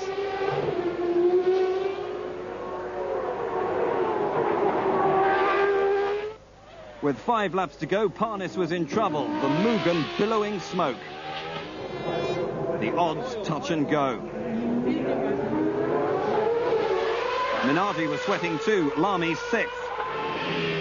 With just the last few corners to go, Hill became Ligier's saviour. Lapping Parnis for the second time, it meant the Frenchman had one less lap to endure. Damon thus crossed the line the winner, nearly 5 miles ahead of Parnis in second and ending the season on a high. For Ligier, it was their best result of the year. For Morbidelli in third, his best ever. Blundell soldiered on to fourth, Sarlo made it to fifth, and Lamy gave Minardi its first point of the season. With only 8 cars finishing, it was a gruelling event, but a happy end to an exciting season. We had one moment, of course, with Mika, and best wishes to Mika and a full recovery for him and speedy recovery. But that was, you know, other than that, it was a good weekend. There was a terrible smell, you know, in my car because it was the oil of Olivier, and for all the races, I said, where is this smell? Where come on, engine, come on. I did my last 20 laps, and they say, come on, another one. But the smell was from him, so this was my problem, really. But really, for me, no. Now I try to be serious because it's important for me. It's the first time that I'm finishing podium. Gerhard dropped out, and Michael dropped out, and David dropped out, and Herbert dropped out. It was ridiculous. So, you know, it was a country famous for flies. They were dropping like them here. I was surfing in Perth before I came here, and in the surf shop, the guy running the surf shop taught me a new phrase, which was too easy, mate. And I think you could probably apply that to this one.